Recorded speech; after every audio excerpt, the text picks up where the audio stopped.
We got screenshots of all this stuff too. We can send off right when the time is right. Like y'all gonna keep doing this? Like, all right, we're here for you. What's up, everybody?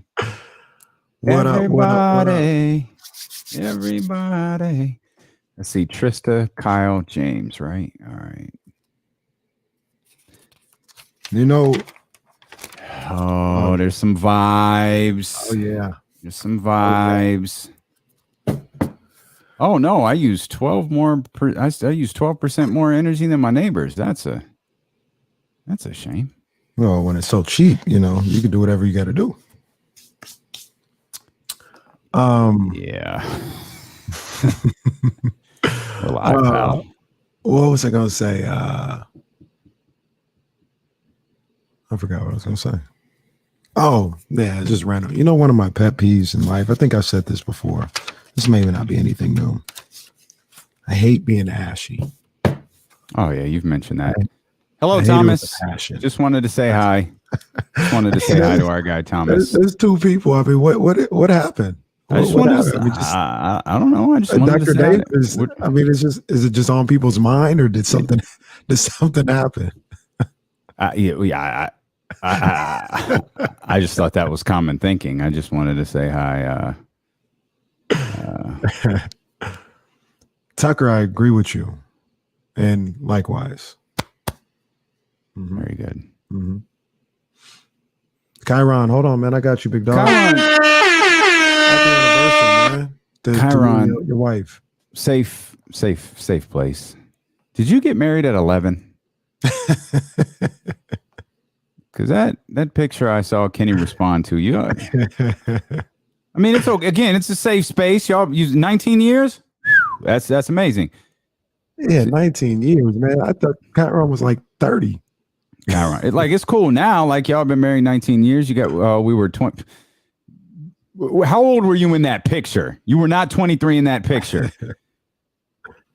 You ain't got a whisker in sight. You wasn't a day above 13 in that picture.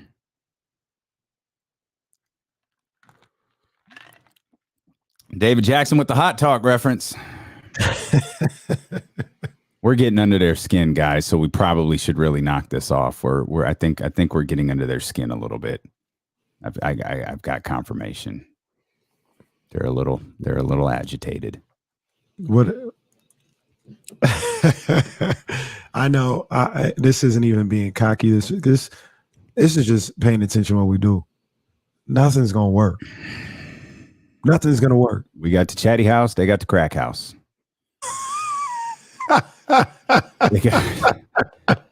They got Bubs in there. They got Bubs and his white friend in there. They got Bubs. I can't remember his white friend's name, but they got Bubs in his white friend. They pushing the shopping cart around downtown Sacramento. They still in copper.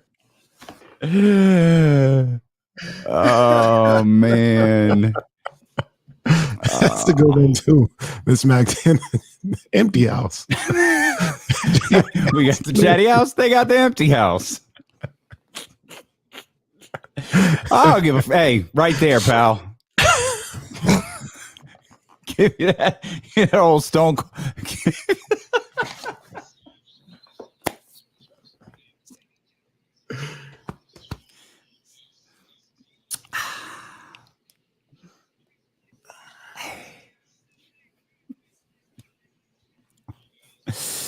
You want to go to war? You got one. Welcome in here to a very Friday edition of D-Lo and KC. I'm Damian Barling. Acknowledge me! Acknowledge me! Hey, He's Kenny Caraway. One more time for him. Acknowledge me! Yes, sir. Acknowledge me. Oh, hold on. I got you. Hold on, I got you. I got you. He's so desperate. He's just a desperate fan. I barely know who the you are. That drop speaking for all of the city of Sacramento and surrounding areas. We appreciate you so much for being with us here today on our first 49ers Friday of the year. Let's go, baby. Come on. Oh, we're headed into our first full weekend. Can I point this out. I recognize, and it took me, second or third interception to figure this out. For 4 days, I talked about Matt Stafford's elbow and how I thought the whole story stunk and how I thought something was off and how the reporting and the press conferences, the timeline, the math didn't math. Then my dumbass says, I still think the Rams can get to the Super Bowl. I can't explain why I did that. I'm not overreacting, by the way. I'm not out on the Rams. But I was watching Matt Stafford yesterday, like, Now I know Matt's always been, Stafford's always been a little, by the way, the point is I got a lot on my mind right now. Some of y'all are trash. Some of y'all have been holding on to your Stafford takes because Stafford made you look like a jackass last year. For 2 years, you said, oh man, the Rams, God, if they just had a quarterback, gosh, if the Rams just had someone better than Jared Goff, they go get someone better than Jared Goff. They go get Matt Stafford. That'll put some butts in the seats. That's not going to do it. Matt Stafford helps get them to a Super Bowl. Go so far as to say Matt Stafford helps lead them to a Super Bowl. You had to hold on to all of your takes, and you couldn't wait to unleash them last night. Oh, that Super Bowl win made you forget that Matt Stafford led the league in interceptions. That Super Bowl win made you forget that Matt Stafford's super erratic. Like, y'all had to, if you had to hold on to a take for 7 months, you just let that take fall into the abyss with some of those tweets that are living out there in the universe right now. Just let it go. You got to let it go. Some of y'all are trash for that. Not y'all, but you know who. Y'all out there. Well, trash. Look, I'm gonna say this. Matthew Stafford did indeed win a Super Bowl last year. Can't take that away from him. He's a heck of a quarterback. He can play. He's also erratic. He just is. Yeah. Him winning a Super Bowl doesn't make him not erratic. No, it doesn't. But to frame his Super Bowl as, you knew that wasn't going to last. After one game against the Buffalo Bills, who, by the way, we spent a lot of time talking about Josh Allen and very little time talking about Von Miller and that Buffalo Bills defense. Shame on us. But can we wait a couple more weeks before we start eviscerating Matt Stafford? No. All right. It's fine. All right. I guess that's what we do. Hey, man, this is exactly what we do. Week 1. I got to react. This is what we do. Look, Matthew Stafford is a good quarterback. I think the Rams are going to be a good team. You know, I don't, this doesn't change how I feel about them. Let's put it that way. I'm concerned that they only have one wide receiver. Well, man, look, first of all, I'll tell you, man, Twitter was a trip, boy. Twitter was a trip. I'll tell you that. And one of the things that I just noticed, and I don't know how I want to defend this if I'm an opposing defensive coordinator, is Cooper Kupp, who is awesome. Who's that dude? The guy can flat out ball. Don't get it twisted. But Matthew Stafford throws to him every single time. Like I don't want to go so far as to say, like, if you were throwing to anybody that much, they could accumulate those stats. I don't want to be disrespectful of Cooper Kupp, so I'm not going to do that. Okay. But I mean, he gets every throw. He gets every throw. Why? How about it feels like he gets every throw? I think part of the reason is him and Tyler Higbee. That's it. Well, here's the difference. Now, what would you do if you're Matt Stafford in this situation, or any quarterback with a ratio like this? Cooper Kupp, 15 targets, 13 receptions. Tyler Higbee, 11 targets, 5 receptions. Mm-hmm. What would you do? Well, here's what I would do, and this is maybe a difference between football and basketball, which I completely understand if that's the case. As a point guard, if I got a shooting guard that's getting buckets and he's accumulating points, he's having a good game, maybe the shooting percentage is whatever, but he's having a good game. But I'm looking around and it's not working. We're losing. I got to be like, hey, I got to feed my big man real quick just to keep him engaged, just to keep him locked in. Hey, coach, can we run horns down so we can get my center the ball? Or, hey, let's do a pick and pop real quick. I'm going to get you to rock. I know you haven't eaten in a little bit. You got a guy like Allen Robinson who bears a little responsibility himself, but I don't know. I didn't see the all 22. Maybe he was open. And I'll tell you like this. He might have been open, and it sure looked like Matthew Stafford never looked at anybody other than Cooper Kupp. Like ever. The only time he looked at somebody other than Cooper Kupp when he was trying that no-look pass that got picked off. That's it.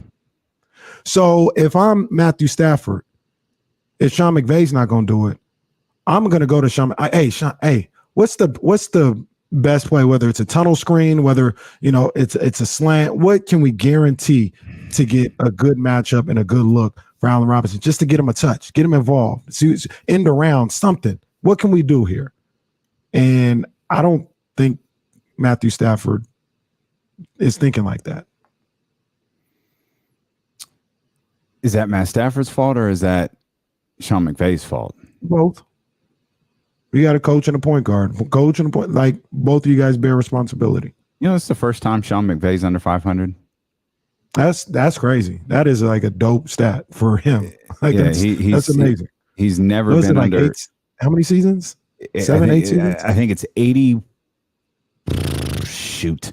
81 games. Yeah. So, and he's never been under 500. And I also think last night was his worst loss as a head coach.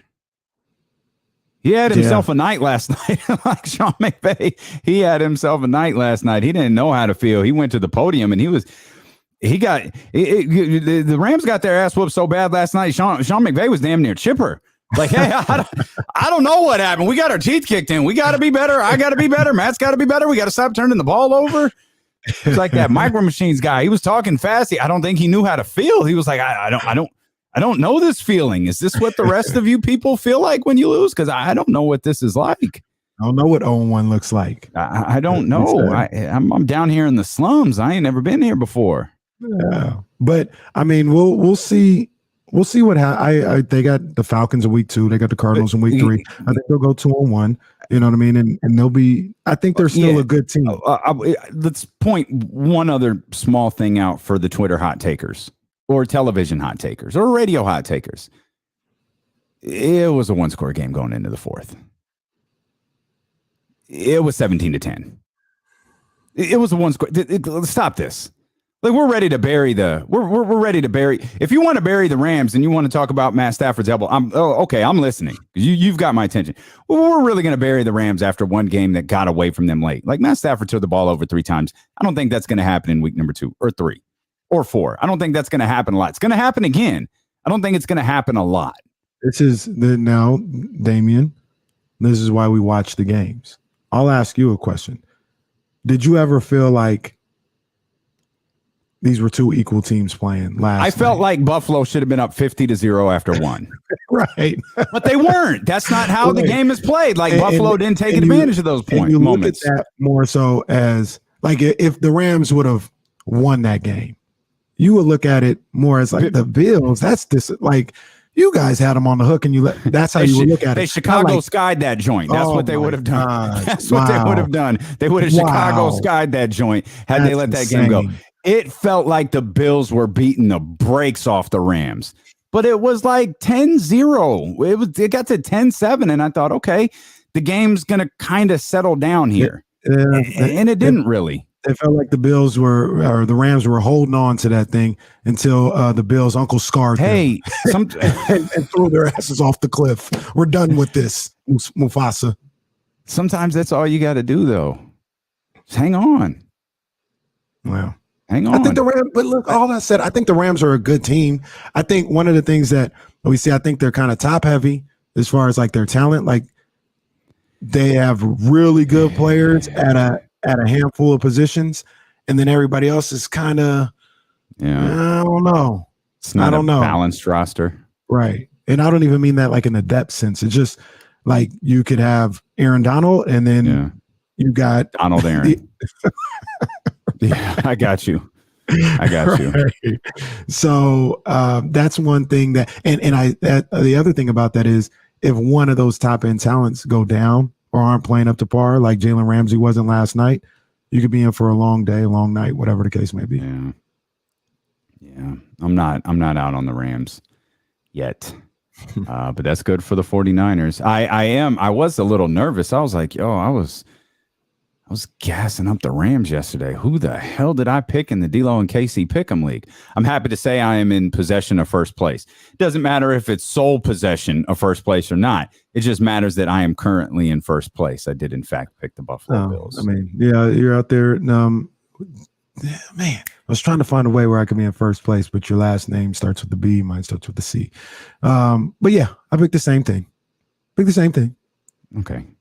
But, I'm right there. We saw it coming a long ways away. People will try to tell you, hey, why are they the underdog? It's because they're not good enough or they're not better than the Bills. I understand why everyone, put the Bills number one in the power rankings, given there wasn't a massive turnover on the Los Angeles Rams. Obviously, Von Miller was absolutely a loss. I was trying to give the defending champions their respect, at least for a week.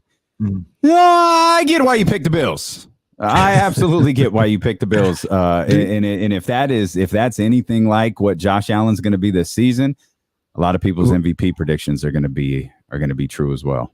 Was Bills Mafia in the building like you thought they'd be? No, Bills Mafia was in the building like you thought they'd be. Bills Mafia was there, man. Yeah, I mean, Stafford was asked about the silent count. I mean, all those guys were asked about the silent count. Yeah, you heard it right away. There were points where something would happen. Like the game started, I was in the kitchen, something happened. I'd have to look at the TV. Like I don't know how to judge the crowd reaction. I don't know what just happened. We'll talk a lot of football. It's our first 49ers Friday.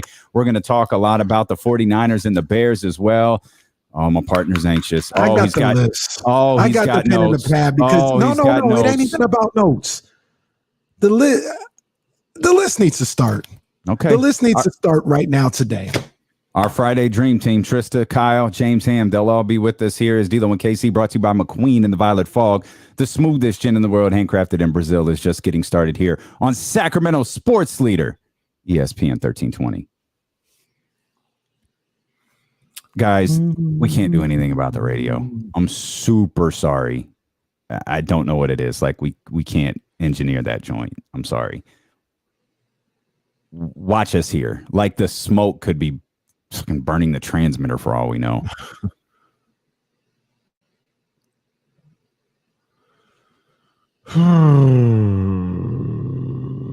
Where is that thing at? Oh, there it is.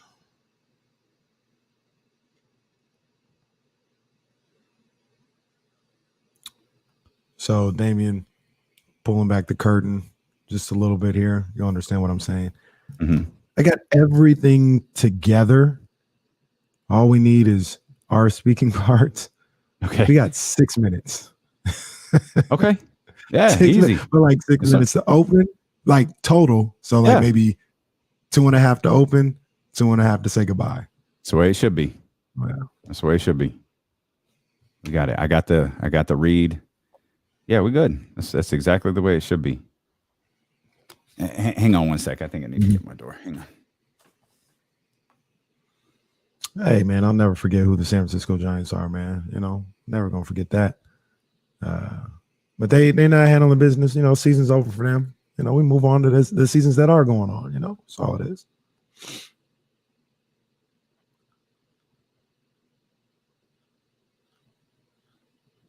Bugging out. I was like, what is going on downstairs? Dryer. The dryer was on. Brad Clayton, like a lot of the times, your take is bad because I said the only time he didn't look for Cooper Kupp is when he made the no-look pass. Like, I wasn't saying like he wasn't trying to pass it to him. I said he wasn't looking at Kupp, even though he was still throwing to him. We did that thing like magic. Nah, not me, Terrence. Not me. Those go to Kenny's house. The only packages that come here, I have to deliver to Kenny. I'm on ice. I'm on ice nowadays, man. Oh, man, it's a cold world. It's a cold world.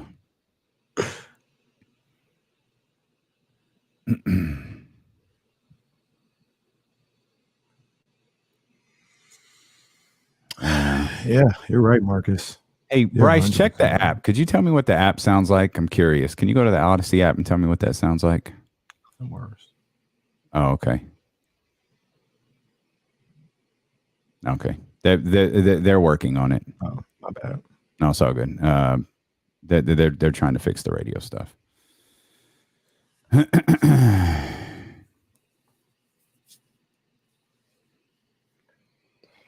Uh-oh.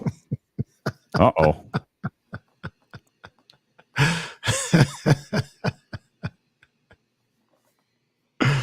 I'm on ice, man. You know. I do have somebody trying to pull a string for me, you know, make something happen. It's a shot in the dark. But it's not my wallet. It's not my wallet. If you wind up with those Air Force Ones, I'll probably cry. I doubt that. No, I didn't even ask about those. Those are pretty cold though. Those are ones that you just can't ask about. So sup. You can't even out and out ask. Those are cold right there.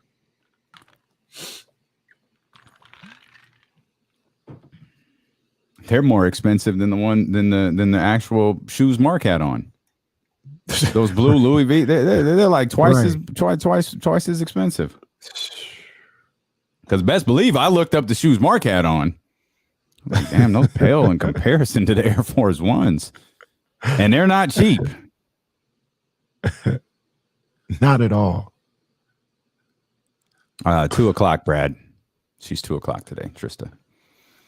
Hey man, everything that happens, it just makes me laugh. Like it just makes me laugh.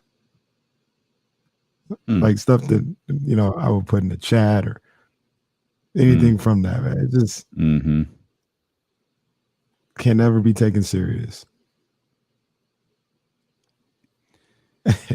Yeah. Bet. That's the real funny part. Bet. Out of here.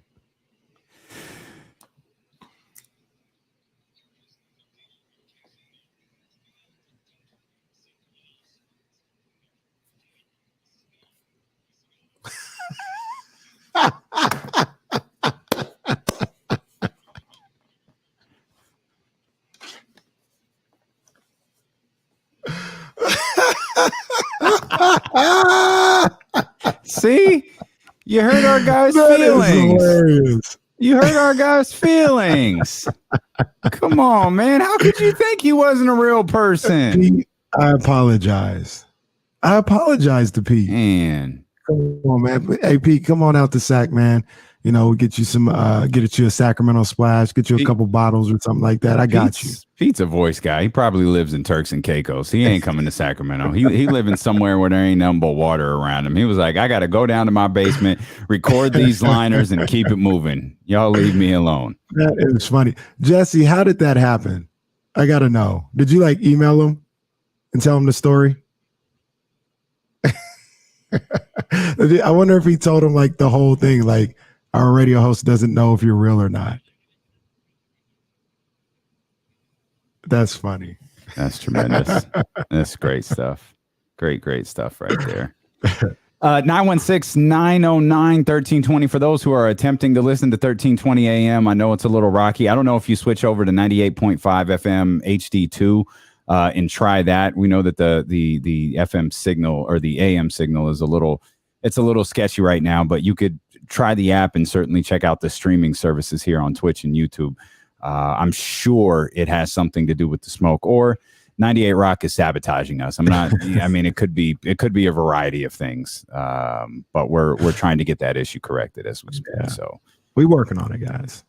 And when I say we, I do not mean Kenny and I. Just for the record, like we have no idea what's going on, but significantly smarter people in this field are working on it. Trying to get it fixed. You know, you talked a lot about Matt Stafford to start this show. If that's Josh Allen, boy, a lot of people's MVP predictions are going to be on point.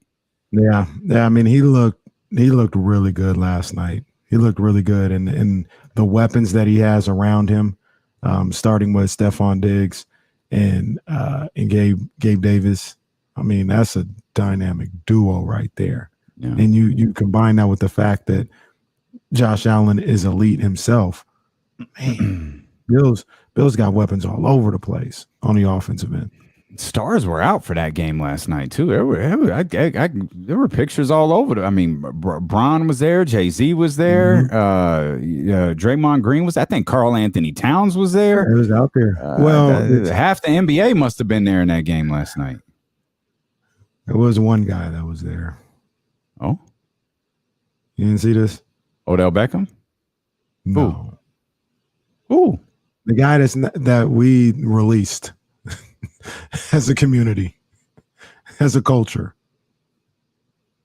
Gonna have to be more specific. Well, he's a former Bills player.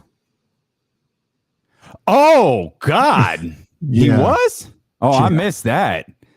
Knowing his little video and his suite. I missed that. I Hey man, I won't mention this guy's name. I'll give him his initials. OJS. Yeah, I got you. It took a minute, but I got you, Mitch. I got you. Okay. Yeah. Wow. They let him in, huh?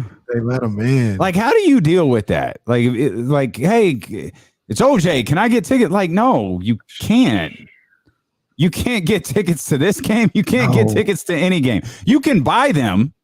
I can't stop you from buying them. Right. But I mean, he had to have bought them, right? Like he had to have paid. Well, I don't know. I didn't see him. He wasn't on the. He wasn't on the field. He was in a box. He's in a box, all right. Yeah, he definitely in the box. Yeah. I don't know. To pay for it because I mean, I don't know. If I'm just like you said, how do you deal with that? If I'm the Rams, and he's like, "Hey, can you comp me a box?" No, I can't. No, I can't. I cannot. Sorry, comp you a box. sir. I don't. I think legally, bringing Jeffrey Dahmer with you, like, what do you know? Right. Like, legally, I guess I can't stop you from buying one, but yeah, I'm not.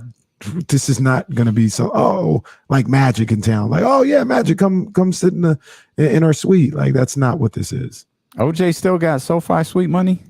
That's I don't know. He still gets a pension from the NFL. That's true. There's the NFL. It can't be that much, is it? I mean, is it SoFi Suite money? I think it's like $25,000 a month. Wow. Okay. I mean, he's not broke. Clearly, the Goldmans, I don't think ever got a penny from him. No. Yeah. All right. Yeah, I missed that. I did not catch that at all. They didn't put him on camera, did they? No, I saw this on the interwebs. Oh, okay. Yeah, I didn't. It's like NBC is there, and there's our former colleague, Orenthal James Simpson. If they would have did that, no,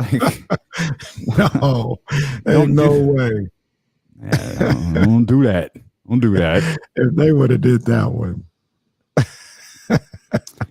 It's funny, man. No matter what happens in a football game, it always comes back to the quarterback. And we look at the performance from the Buffalo Bills last night, and it's going to the centerpiece is going to be Josh Allen and what he was able to do, even though that defense did a hell of a job against the Rams offense that we believe to be really good. The issue, not the fact that the Rams defense gave up 31 points last night, but that Matt Stafford put him in a tough position by turning the ball over 3 times. It always comes back to the quarterback. I was thinking about that as I was watching the, analysis of last night's game, whether it was on ESPN or Monday night or ESPN or NFL Network. And it's, everything starts and ends with Josh Allen and Matt Stafford. And it got me, obviously we're thinking about the 49ers situation here. Like, we're talking about one of the most talented rosters in the league. If you want to make an argument that they are the most talented, that's fine. You're welcome to, but they're certainly one of the most talented. But you've got a lot of really smart people picking them to miss the playoffs, or maybe picking them to get in as a wild card entry at 9-8 or something along those lines. And it doesn't have anything to do with Kittle's health. It doesn't have anything to do with Debo. It doesn't have anything to do with Trent Williams, Nick Bosa, or Fred Warner. It doesn't have anything to do with that secondary. Just like last night, it all comes back to Trey Lance. It comes back to the quarterbacks. People love the Chargers over the Raiders. No. They love Justin Herbert over Derek Carr. It's a team, and people's feelings on that team, I think, can simply be brought back to the quarterback. For the most part, I understand. Yeah, I get that. In that specific case, Chargers and Raiders, I think, like, if you get into the weeds, like, you probably believe the Chargers defense is better than the Raiders. So whereas, like, Herbert isn't, like, he may not even be better than Carr, but I don't even think people are looking at him like he's so much better than Carr. They look at the whole team. They probably look at that as like even, and then like, okay, well, who's going to get enough stops, Chargers or Raiders? That was a singular example, though. Like, true. No, that's what I'm saying. On a larger scale, yeah. Your point is people's beef with the 49ers is Trey Lance. And that's why I'm gonna steal a page out of the book of my man Bonte Hill over at the Morning Roast. I was listening to some stuff earlier today, and I just need I'm making a list, bro. I'm making a list. Bonte on the list? Bonte made the list? Bonte, he's been making a list. Oh, I got you. And I'm still on a page out of his book, and I'm bringing that here to Sacramento here. I'm making that Trey Lance list. Because, I just keep hearing stuff. Last year it was a 49ers list. Now it's just specifically a Trey Lance list. Yeah, because I think a lot of people think what I keep hearing is the Niners are good, but Trey's is not going to be very good. Jimmy's going to be the quarterback by week 3, by week 7, by week 10, due to performance, whatever the case may be. And I just, man, I need to know who you are. And I need to know if things don't go how you say, are you going to have the same energy? I'm going to need to revisit this. And the only reason I'm doing it is because people are so sure. They're so sure that's what's going to happen. You know what I mean? Like me personally, you don't have to come back to, like, say, for instance, Trey Lance isn't very good. You don't have to come back to me because I never said he was going to be a Hall of Famer. I don't know. I have no problem saying I don't know. Right now, I think he's going to be pretty good. I did say he won't get subbed out due to performance this year. I believe that. But even the other thing about me is, if somebody came back to me and said something, I'd be like, yep, I said that. I was dead wrong. It is what it is. I need the same thing. I mean, I'm starting a list right now. I got the Bill Simmons on there. I got him. I got Mike Florio. That's your guy. I got Mike Florio. I saw you win at Mike Florio last night. All right. Mike Florio, he's on the list. Peter King, I believe. I mean, Peter King is on the list as well. Okay. All right. And I'm just saying right now, anybody in the chatty house, anybody that want to call in or do whatever, if you want to add your name to the list, I need you to say it with your chest right now. Okay. Trey Lance is going to stink. Jimmy Garoppolo is going to be the one to start. Come weeks, name your week. And just say it, because I want it right here. I want it right here on the list. Okay. And just know that when it don't happen, I'm knocking on your door. I'm knocking on your door till I get an answer. I need you to answer. If it don't happen, I got you on this list. I'm like, I need you to answer. I need you to answer for what you said. Figuratively, he's knocking at your door. He's not really going to come to your door. You don't know that. I hope you don't. Okay. Well, if anybody would like to add their name. I'm looking in the chat right now. Because people have been saying stuff here and there. Say it with your chest right now so I can put your name down. Please do. Please do. Say it with your chest. But forever hold your peace. Okay. If anybody wants to join Kenny's list, you can just text your name here. Twitch.tv/ESPN1320, YouTube.com/ESPN1320. If you want to get on the phone lines and verbally commit your name to this list, you could do that as well. I see you. I see you, John Poles. I see you. Okay. Okay. Right. Okay. John, you just made the list. John, while you're at it here in the chat, give me the week where Trey is going to get subbed out due to performance. Please, I need that. I'm going to put that right next to your name. 916-909-1320. I believe we've got Phil. Okay, Phil, by week. He's going to be subbed out by week 14. Okay. All right. Okay.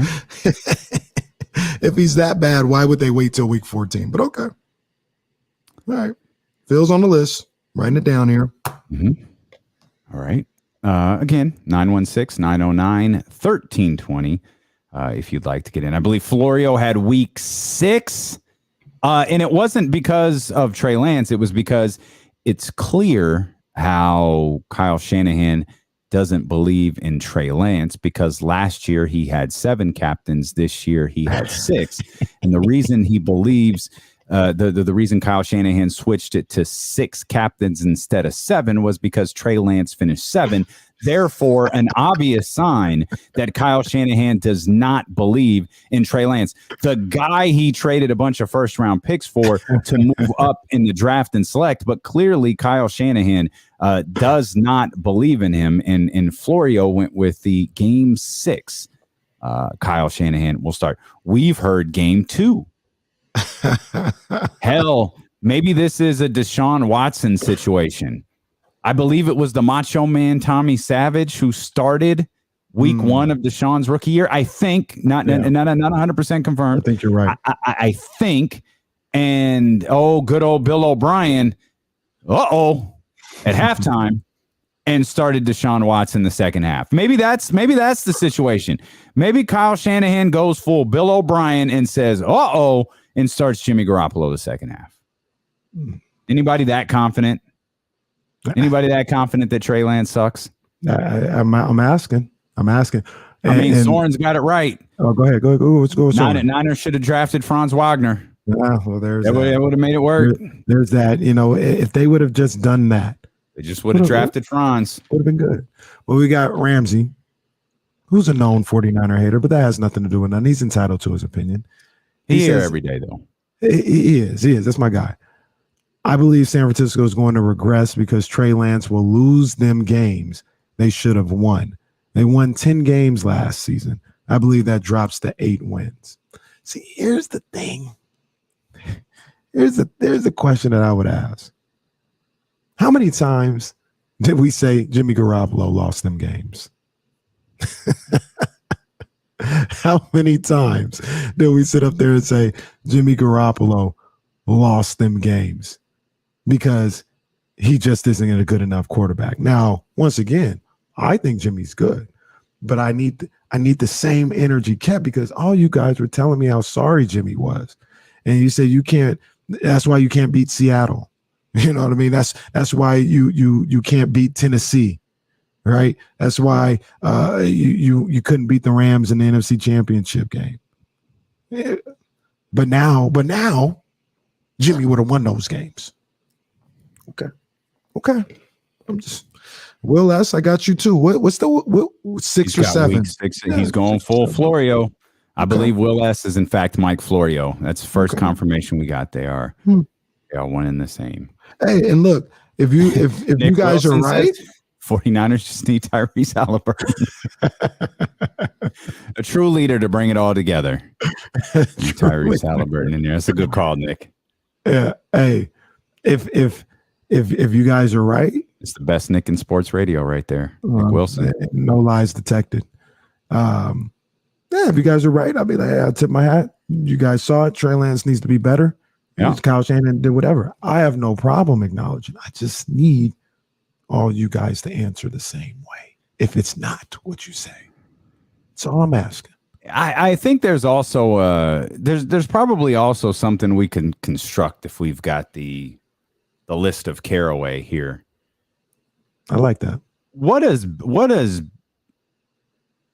what does bad mean? Like what? Like are they losing because of him?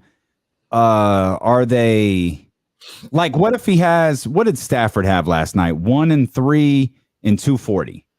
Threw the ball 41 times last night. By the way, Trey Lance is not throwing the ball 41 times. Absolutely But not.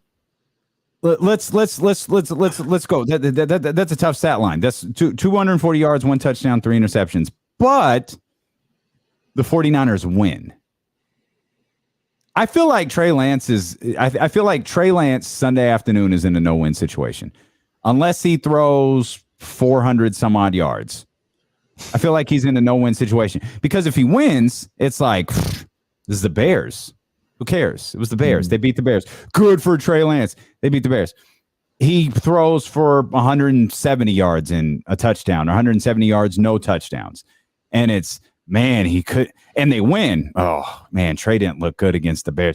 You got to start thinking about Jimmy Garoppolo if you want to salvage this thing if you're Kyle Shanahan. Like, I don't like, what is it? What are people on? And I guess it starts with this. What are your honest expectations of Trey Lance? Like, what do you think he's going to, like, what would be, hey, that's a solid debut for you? What would that be for people? Because Kyle and Chris read off RG3's stat line, his first game. And obviously the tie-in is Kyle Shanahan and the type of quarterback and all of that stuff. Like, I don't think he's doing that. Right. Like Trey Lance isn't a Heisman Trophy winner. I think he threw 320. It was 320 with a super high percentage, like maybe 18 completions out of 25, 19 completions out of 25, 26, something like that. I don't think that's what he's doing. I don't think that's what Trey Lance is doing. But again, Trey Lance isn't a Heisman Trophy winning quarterback. Right. You can make the comparison. You can draw the comps to to RG3 all you want. Like, it's not a Heisman Trophy winning quarterback. They're not the same. Robert Griffin III had a tremendous skill set. I agree. But I just don't know what I don't know what people are expecting from Trey on Sunday. The other thing that I would question for everybody that knows for a fact that he's no good. What are you basing this on? Because you can't be basing it on performance of actual games played. Because he's been fine. And I think that's what people are basing it on. Because they can't see it. Then that's stupid. Hey, that's stupid. Let's just call it out. That's dumb. Because number one, you haven't seen any. Let's just, because you have seen something, but let's just say you haven't seen anything, because that's what we don't know. Whatever. Who else would you go into not seeing anything, not knowing anything, and saying, yeah, they're gonna suck? Why would you do that? I don't know. I'm looking for, it's Brad. Brad said it. Brad said on youtube.com/ESPN 1320, Trey Lance doesn't seem like he's ready. Based on what? Based on the 75-yard touchdown he threw in preseason? Based on what? It doesn't seem like Trey Lance is ready. The whole narrative around Trey Lance, I do not understand. Because it's based off, Brad follows that. It doesn't seem like Lance will be around for very long. How? They moved up. There was no, like, there's this conversation that Brad is throwing out there in the YouTube chat. That conversation's happening in Chicago.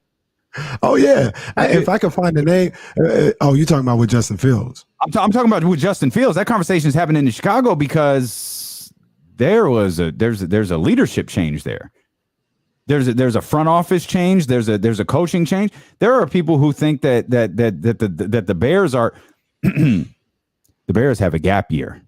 Oh, okay. As an excuse to move on from Justin. I'm sorry. Did John Lynch, Kyle Shanahan, they're here. Did they draft Trey Lance? Yeah. My guess is those guys are invested in this working. So the whole he's not going to be around very long, or it doesn't seem like he's. Y'all are missing me with this one in a major way. The other thing about that as well is like, in my opinion, there is a human element to this, and I can just speak about how I would be in this situation. If I was Kyle Shanahan, do you know how bad Trey Lance would have to play for me to pull him? Based on, number one, I put my neck out there. This is my investment into his career and into this position. And number two, I don't want nobody telling me like, I told you so.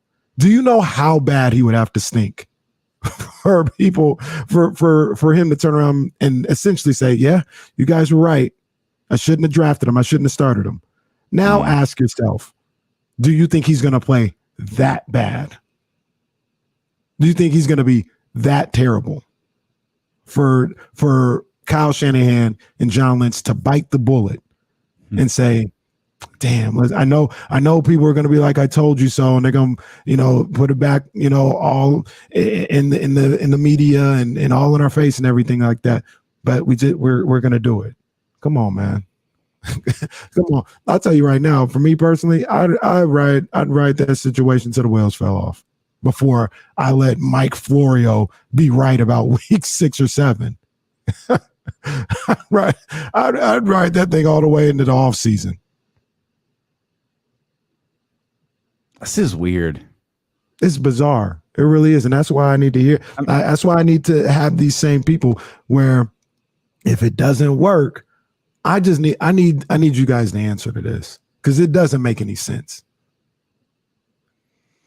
We talk real quick, Damien. We're talking about a guy that in appearances last year. Let me make sure I have this right. In 2.5 games, yeah, I got this right. He threw for 603 yards, 5 touchdowns, and 2 picks. Come on, man. And we just know he's going to be nasty against the Cardinals, who I think were undefeated at the time. They're 15-29, 192.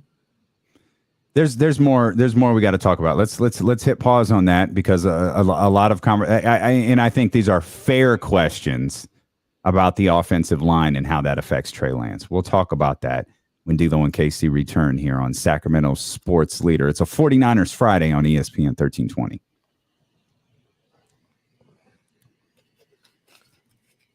No, I don't know. No, he's not a running quarterback. I don't know.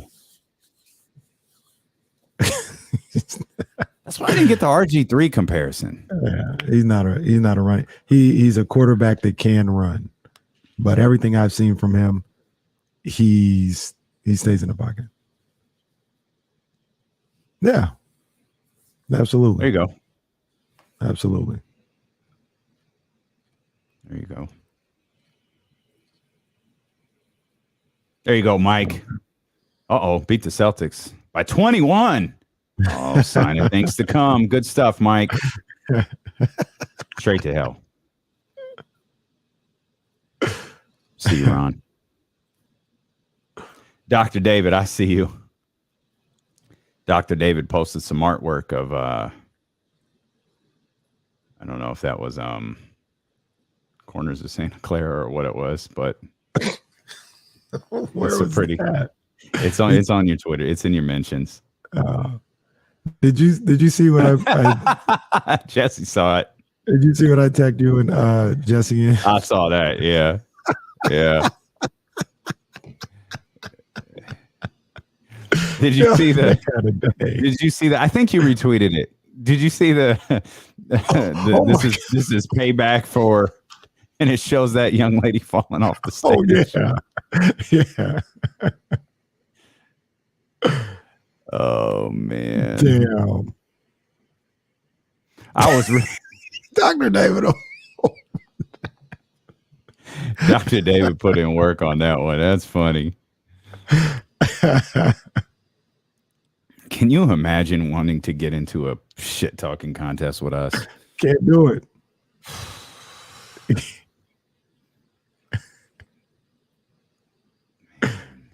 You can't do it, man. You don't just promote your brand, bro. That's all I would say. Like, if I was advising, what Jay said, I don't know why your advisors ain't forewarn you. Yeah. Yeah, no, that's not the move.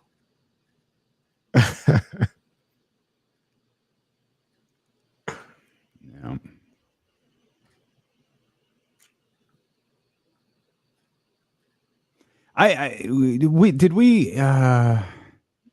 I didn't put it in. You did. Okay.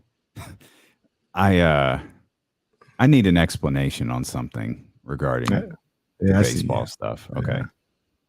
Because I don't know if I can give you one, but okay, I don't get it. Ramsey, I might ask you to call and explain something because there's something about today in baseball that I don't understand completely. So we'll get there. We might not get there here, but we'll get there. I don't know. I mean, well, stupid ass baseball again. Like, why would you be voting on this today? Like, you have a season going on, first season of week 1 of the NFL season on why? They're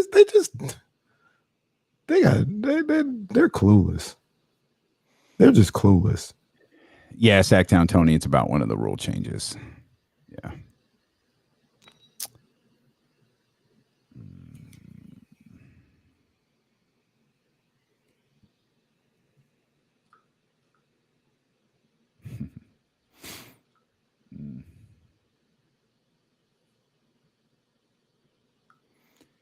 Oh man, where were we? Oh, I starred our man Jacob here. We'll get to that. Yeah. That's facts, Bryce. That's 100% what Rob Manfred is.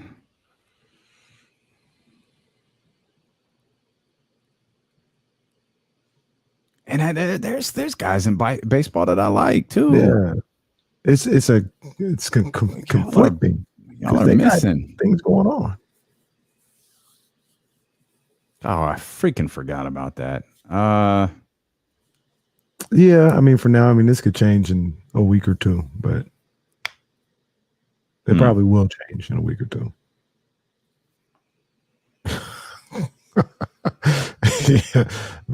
Yeah. You know what? Jesse just posed a great question. I don't have no theme music and no drop. My belt was it on Aaron Donald? Because it's changing hands.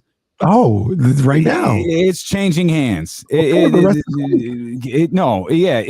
is right now in the hands of Josh Allen. Josh Allen beat the belt off of Aaron Donald last night. He is the new DLO champion of the universe. Yeah. No, yeah. My belt's off Aaron Donald. I can almost promise you. He got that rub from the Rock post before the show, and it didn't work. He was like Roman Reigns in Philadelphia, man. It didn't work. Josh Allen gets the belt. Deuce had a nice tweet that I enjoyed. It's like, nice of the Rock to scope out the place. That's a good call, Deuce. That's a good. So the Rock just happens to be at the site of WrestleMania, huh? Did you see? I think this was a couple of weeks ago, the Triple H interview when he was kind of talking like alluding and talking about it. I think that was with Ariel Helwani. Yeah, it was pretty good. And he, he was like, "Yeah, you want to feel that one more time."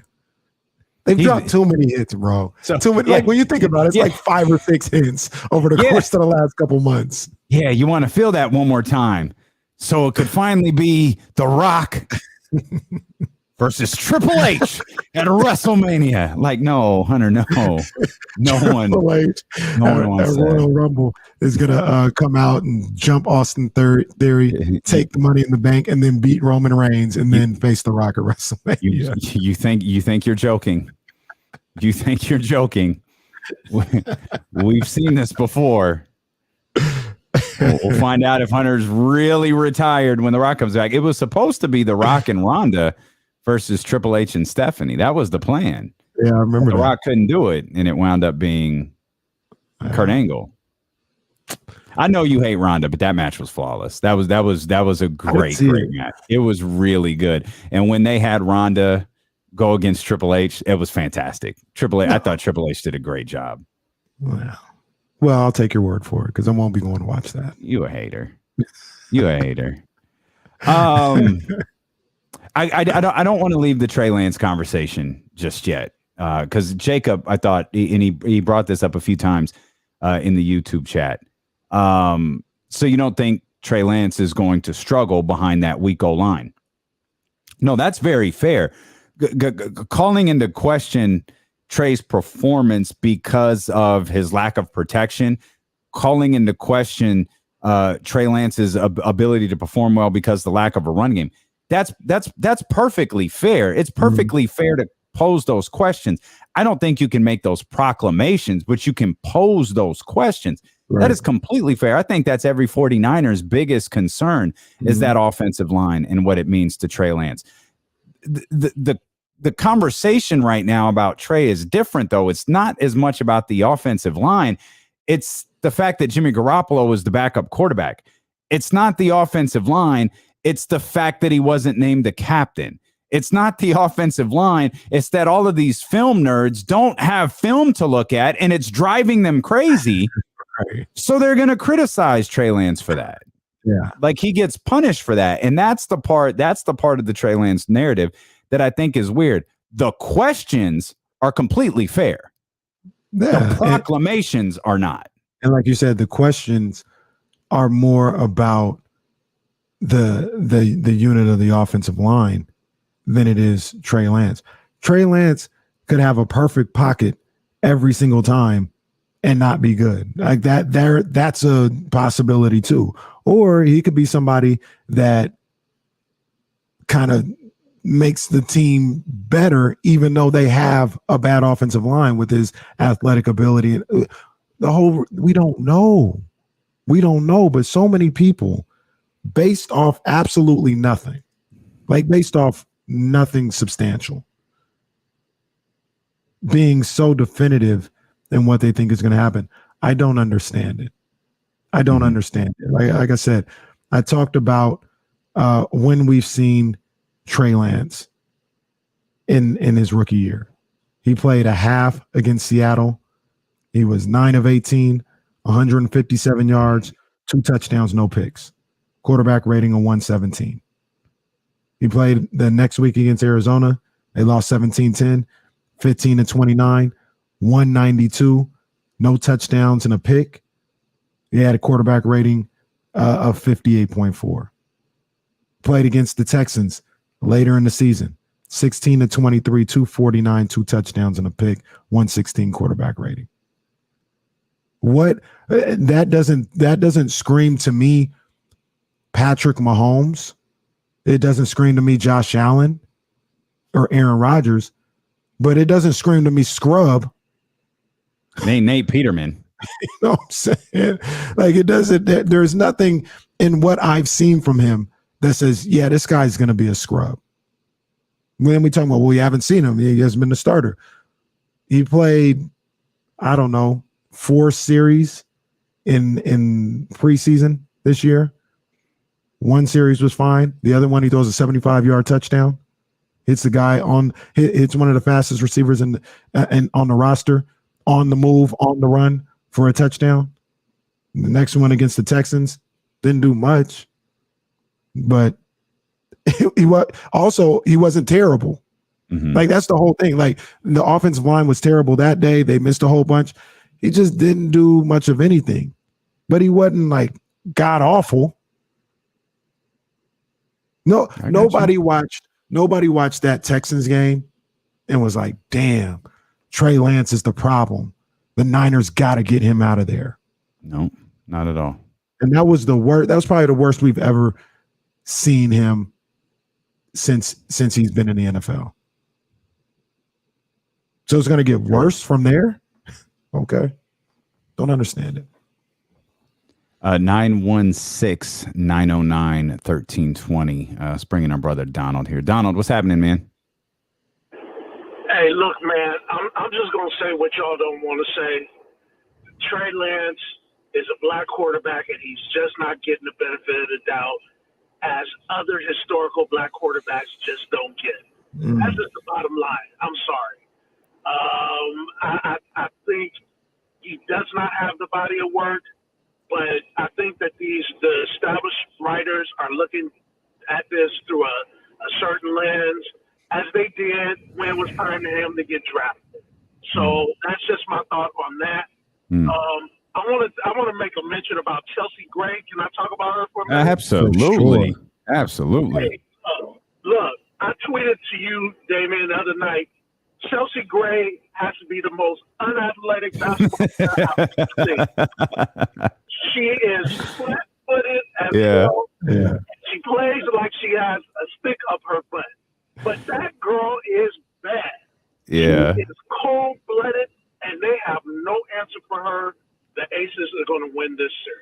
Oh, I'm with you on that, Donald. That's funny. I got that tweet. I thought it's like, man, that's harsh. And then I started thinking, damn, he's not wrong. Like she's not the most great. Like Asia to me is graceful. Like that. Asia's like if you made a basketball player, it looks like Asia Wilson. Yeah. He's not wrong. He's not terribly wrong about Chelsea. Maybe a smidge bit harsh, but not exactly wrong.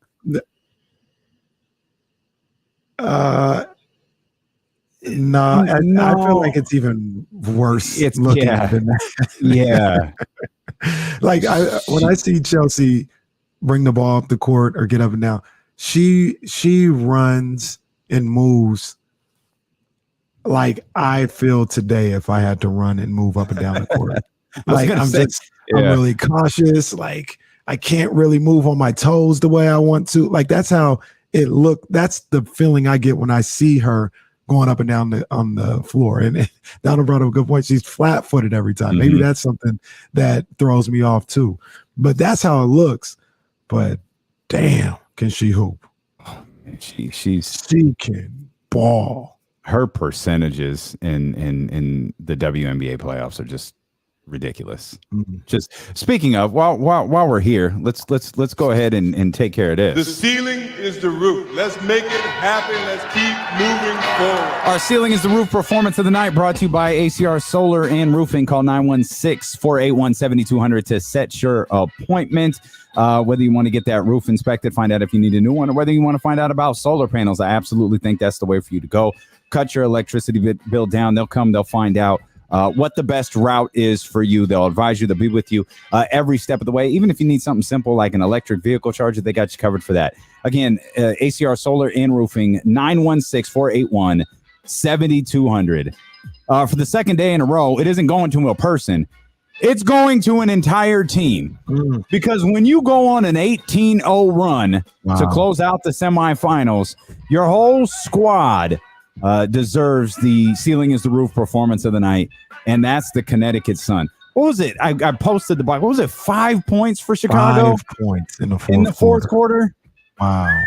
My goodness. Second time, by the way, in this series that Chicago has let their foot off the gas in the fourth quarter, and it cost them. This time, it cost them the series. And I'm gonna give the credit to Connecticut rather than put the blame on Chicago. Dewana Bonner is a hooper, and that's a good squad who I think is kind of approaching the end of their run here. And it was, if y'all gonna do it, you better do it. And they closed that game out in a major way. And now it's Connecticut versus Las Vegas in the WNBA finals. All respect to the Connecticut Sun, like you said, for coming back the way they did, continuing to fight, continuing to play, and winning that game. Damien, that was an all-time choke job.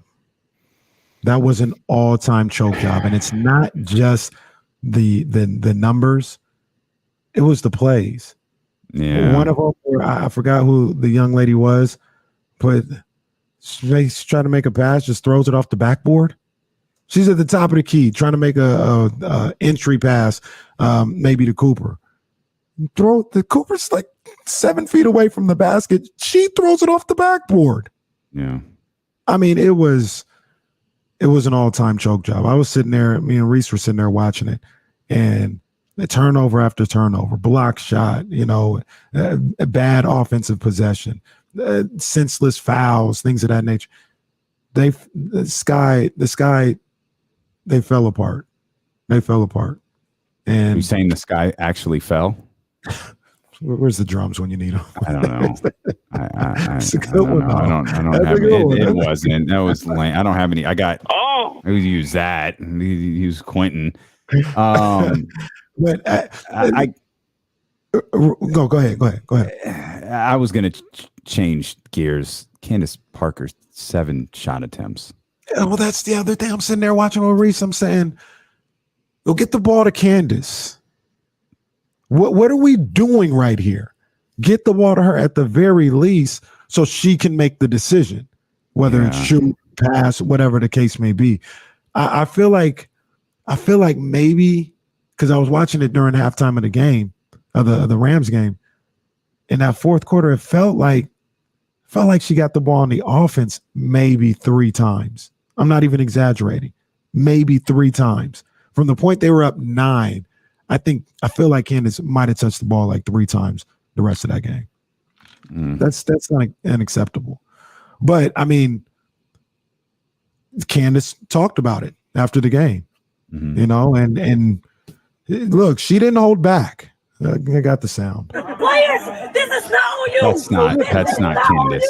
Players, y'all did everything. Y'all gave your heart. Y'all did everything right. It was the coaches. The coaches. Listen up. This was the coaches' fault. This is not one of y'all fault. The regular reminder that little boy needs his ass whooped. 2, it's not Candace.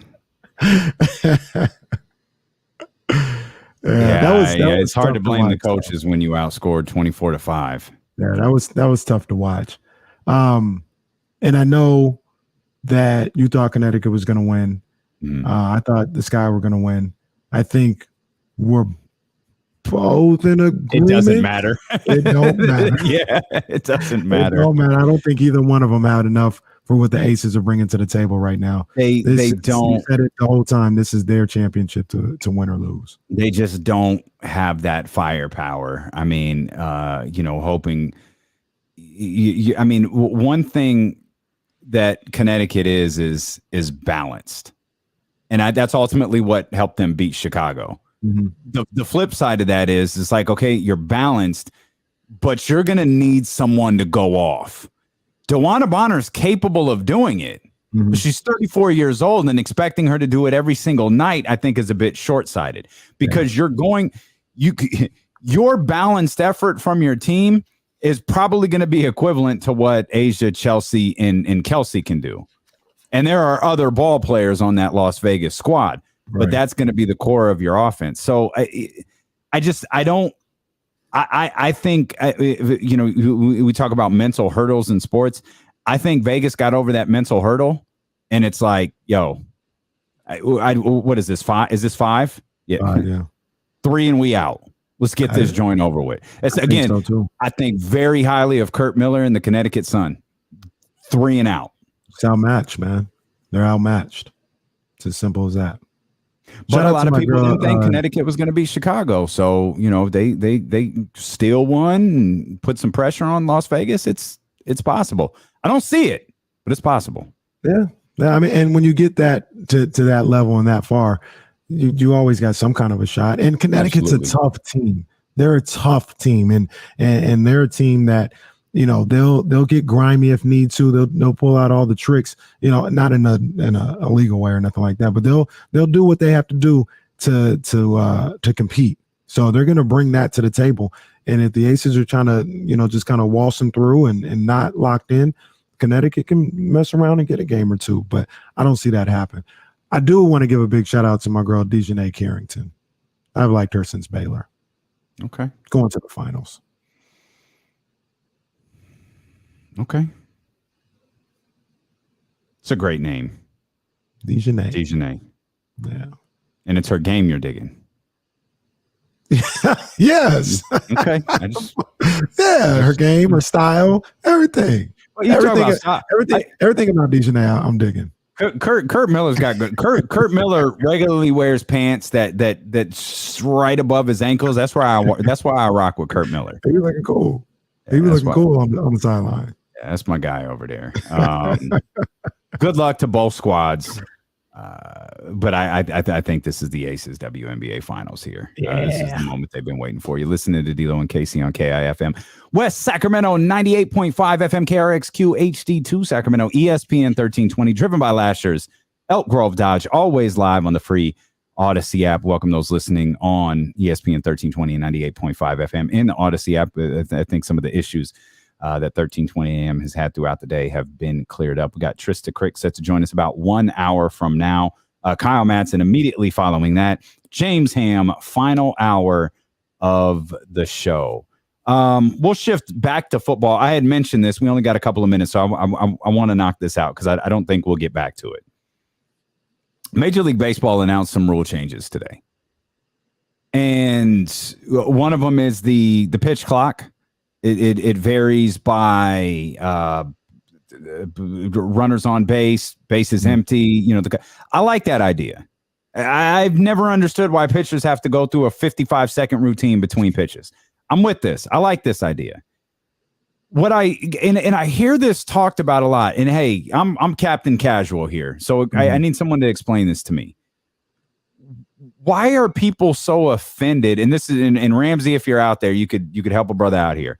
Why are people so offended by the shift? Like, I hear this all of the time. This has been discussed, by the way, for like 2 years, banning the shift. And I know this doesn't speed the game up.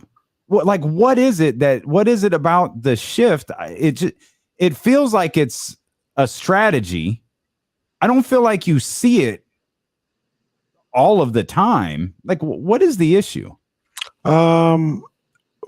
So, like, what is the issue that, like, why do people not like the shift, or why is it banned? Like, why did baseball have to go so far as to say you can't do this anymore? What they say, two guys on second base, both feet on the ground. Like, what? The answer for why it's banned is more offense. Like, the shift takes away from the offense because, and it's almost a double-edged sword because these guys are amazing. They're the best baseball players in the world. And the fact that they routinely play into the shift or make their games shiftable, if that makes sense, I like it. Is like, I don't understand that aspect. Like, why does somebody feel comfortable putting three guys on the left side of the infield? Because they know, oh yeah, he'll hit it to us just like this. Like, we got one guy on we got the third baseman playing 5 feet away from second base. And they're simple. We don't have to worry about it. He's not going to hit it that way. Like, that's always been my issue. Like, why are you guys that stubborn and that easy to scout where somebody can do that? Crazy. Yeah. I never understood that. Let's get Ramsey in here. 916-909-1320. Ramsey, help us out. I agree with Kenny. I mean, to me, I think I'm glad the shift is outlawed. But why?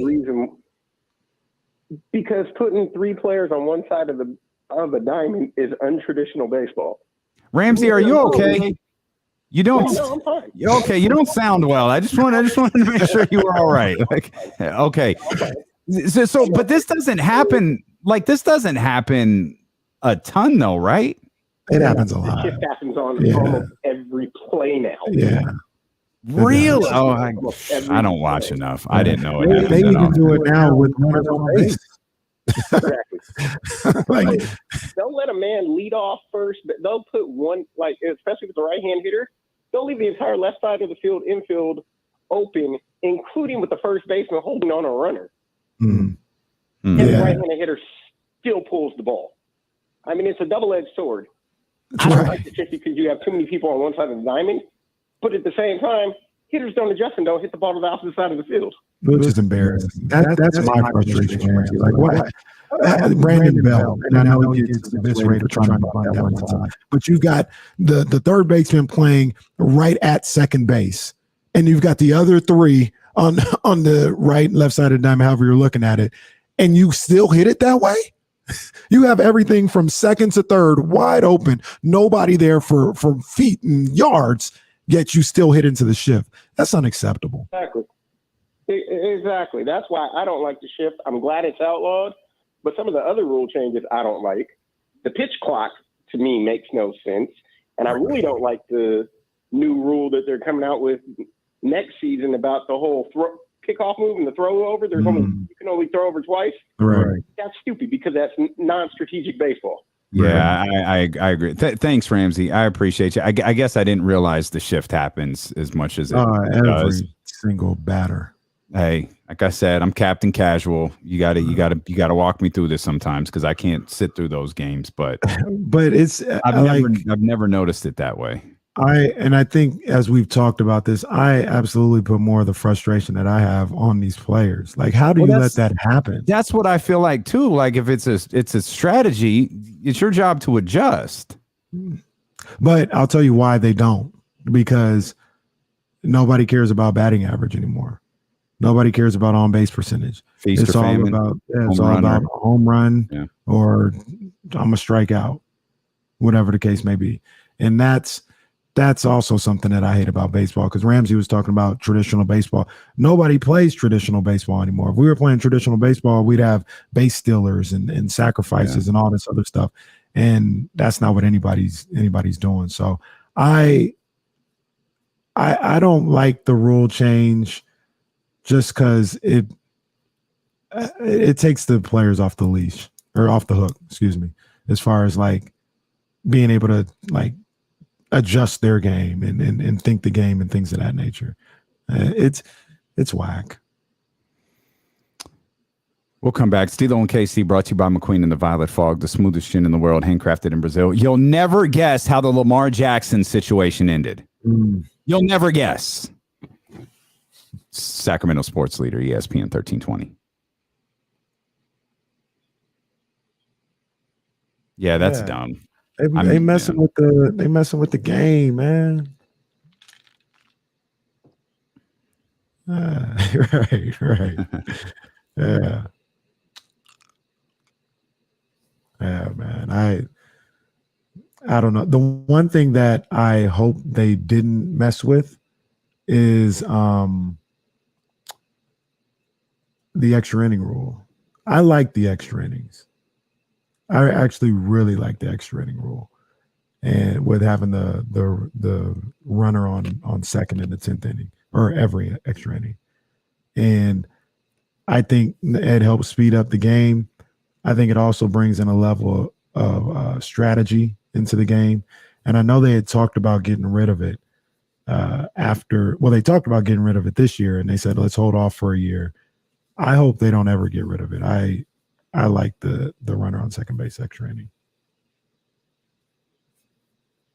No. And it's actually really exciting when they don't score. You know what I'm saying? Like, oh man, we kept them from scoring with the runner on second. Like, it adds to the intensity, it adds to the excitement. Yeah. Shout out to our guy Kirk, who's at Wrigley last night, and he tweeted a photo of him watching us while at the ballpark. Oh snap! Is that on the D'Lo and KC one? No, it should be in your mentions. Oh yeah, there he is. Nice. That's what's up, man. Appreciate you, Kirk.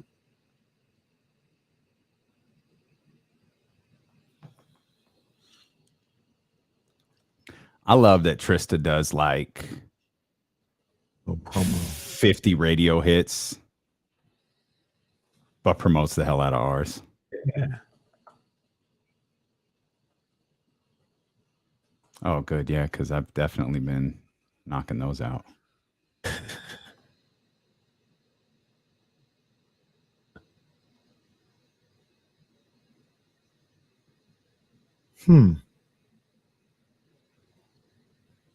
You want to read the Shams tweets? Yeah, we could do something with that.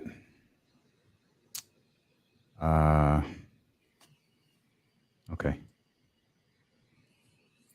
Shams. Do you? Yeah, I don't know how that's supposed to work. Like, I'm really confused looking at this framework thing.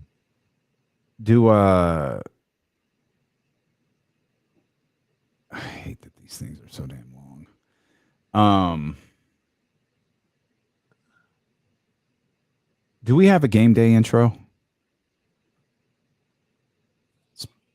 I was gonna say that's probably a Charlie question. Okay. So we'll probably Kenny will have to send it over dry then, because we won't have the intro to build in.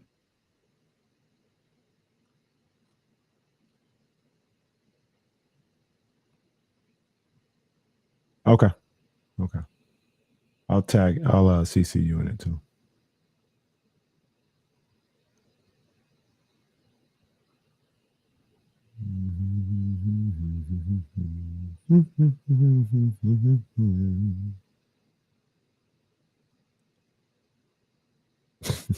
Trista's funny.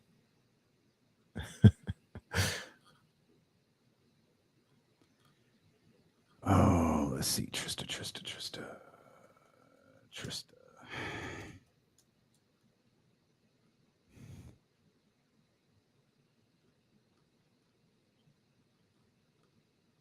No, Brussels because sprouts they are was bomb. delicious, weren't they? Yeah.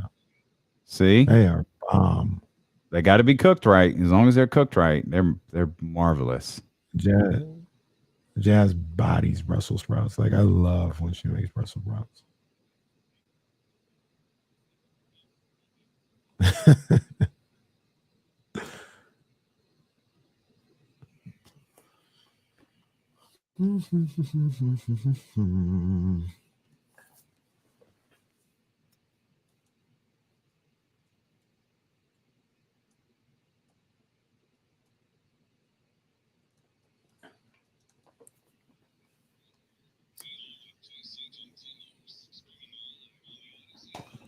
Live on Twitch.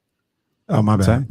I was about to say I was having a passionate back and forth with our guy Aceberg Slim after he listened to the last Corners of the Culture. Well, he was fine about that, but then I told him what was coming next week, and he's like, "What? Nah, you wild," and I disagree. He disagrees about what you said on the episode that drops next Thursday. Yeah. Oh, he's a Jay-Z guy, so he was like, "Oh yeah, I agree with you." When he saw this was coming out, then I was like, "Well." Playing Heart of the City as the rejoiner would have been a marvelous opportunity for me to mention. You can get Corners of the Culture wherever you get podcasts from. Apple, Spotify, Google Play, Odyssey, whatever. Corners of the Culture is available for you. Go subscribe. We think you'll really dig it. We just did our first album revisit on the Blueprint, Jay-Z's classic album. I think it shifted Jay-Z's career. I think there was a shift in hip hop in 2001 there. And we're revisiting another album next week that we're really excited about. And we try to time these up with like the anniversary of the release. So Jay-Z very infamously dropped on September 11th, 2001. That's why we picked this week to talk about it. Next week, September 13th, Ready to Die dropped. So we chose to talk about Ready to Die on the next episode of Corners of the Culture. So go subscribe wherever you get podcasts from, Apple, Spotify, Google Play, whatever. And if you're looking for more great podcasts, check out Candlestick Chronicles. It's a tremendous 49ers podcast starring our very own Kyle Madson and Chris Biederman. Kyle Madson, of course, will be with us coming up just about 1 hour from now.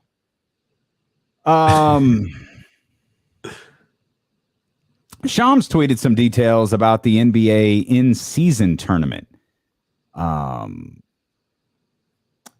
don't know. What do you think about this? We've got cup games through November. 8 teams advance to a single elimination final in December. The other 22 teams, just continue with the regular season. All games are a part of the normal 82 game schedule, with one extra game for the two teams in the finals. The NBA and the NBA Players Association are still working to finalize the in-season tournament concept, which includes to be determined prizes, which is a hell of a way to phrase that. To be determined prizes for the 8 teams that advance to the single elimination round. So, first of all, I think it's great. I love, and I've always loved the idea of the in-season tournament. I'll even go further with it as well. Is it should be something that should have a location, at least the Final Four. Stop telling you it should. If you want to make money, have a location. Tell you that's the move. You stop. It's the move, whether it's Vegas or New York, or it rotates like the Final Four. I noticed you didn't mention Sacramento. Damn shame. Well, I mean, no, it's cool. I would love for it to be in Sacramento. Yeah, right. Absolutely. Mm-hmm. Love for it to be in Sacramento, but it can rotate like the Final Four. If you want to, you can go to any NBA city in the world. I mean, like, we love basketball here, but if OKC was in it, like, we probably wouldn't be fooling with it. Like, we'd be checking it out, but it would be just our luck.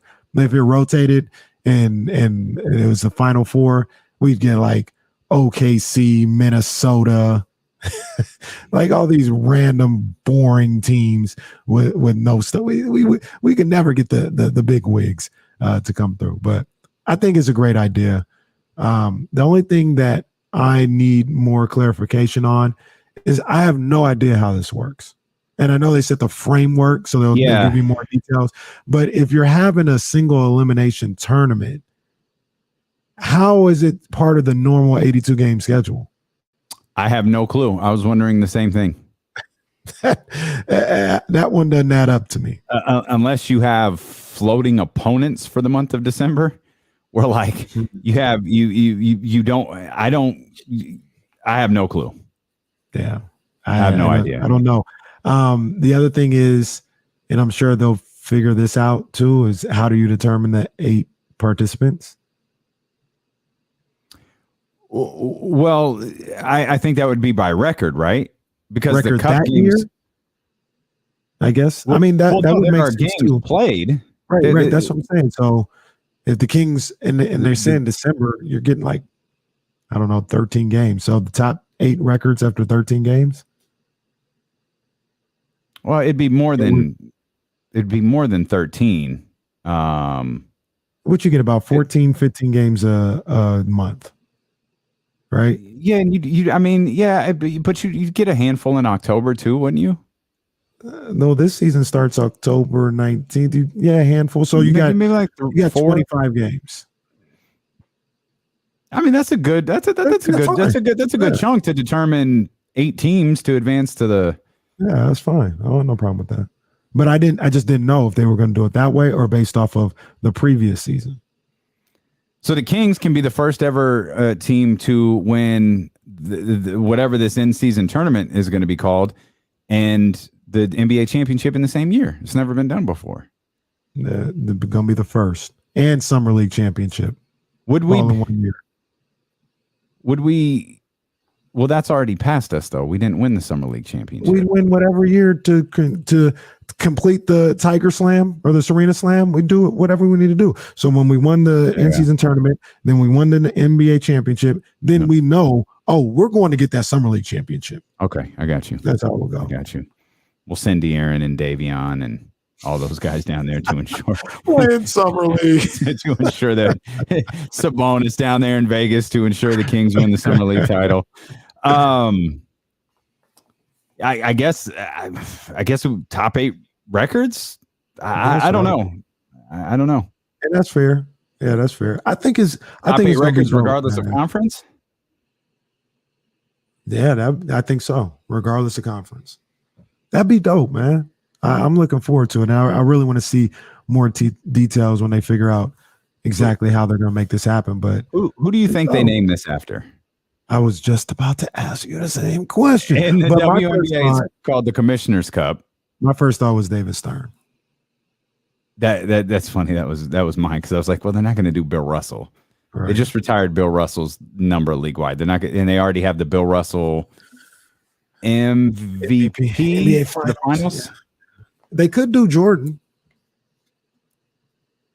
even though he's an owner now. It might be weird. I don't think they'll do Jordan. Jordan already owns the league. He doesn't. They're not going to do that. Jordan would probably hate the in-season tournament because he'd feel like that's just another thing that I have to go win. Yeah, I don't know. I don't know who they'll name. This is pretty funny, right? Shaky. He says the Donahue Cup. Oh, wow. I got a chuckle out of that's pretty funny. The Donahue Cup. The Bob Cousy Cup. What's Bob Cousy got? Is it the Eastern? No. Larry Bird has the Eastern Conference Finals MVP. Magic has the West. They name stuff after everybody now. Yeah, it's gonna be named. I don't know. I don't know. Did you? I think you wrote Kobe's this the in. All-Star Game Award. Yeah. I don't know. I think you wrote this in a couple of weeks ago, actually. But did I see correctly? Did we see correctly? There, sack down Tony, the Tyrese Halliburton. Hey, let's call it what it is. Why not just?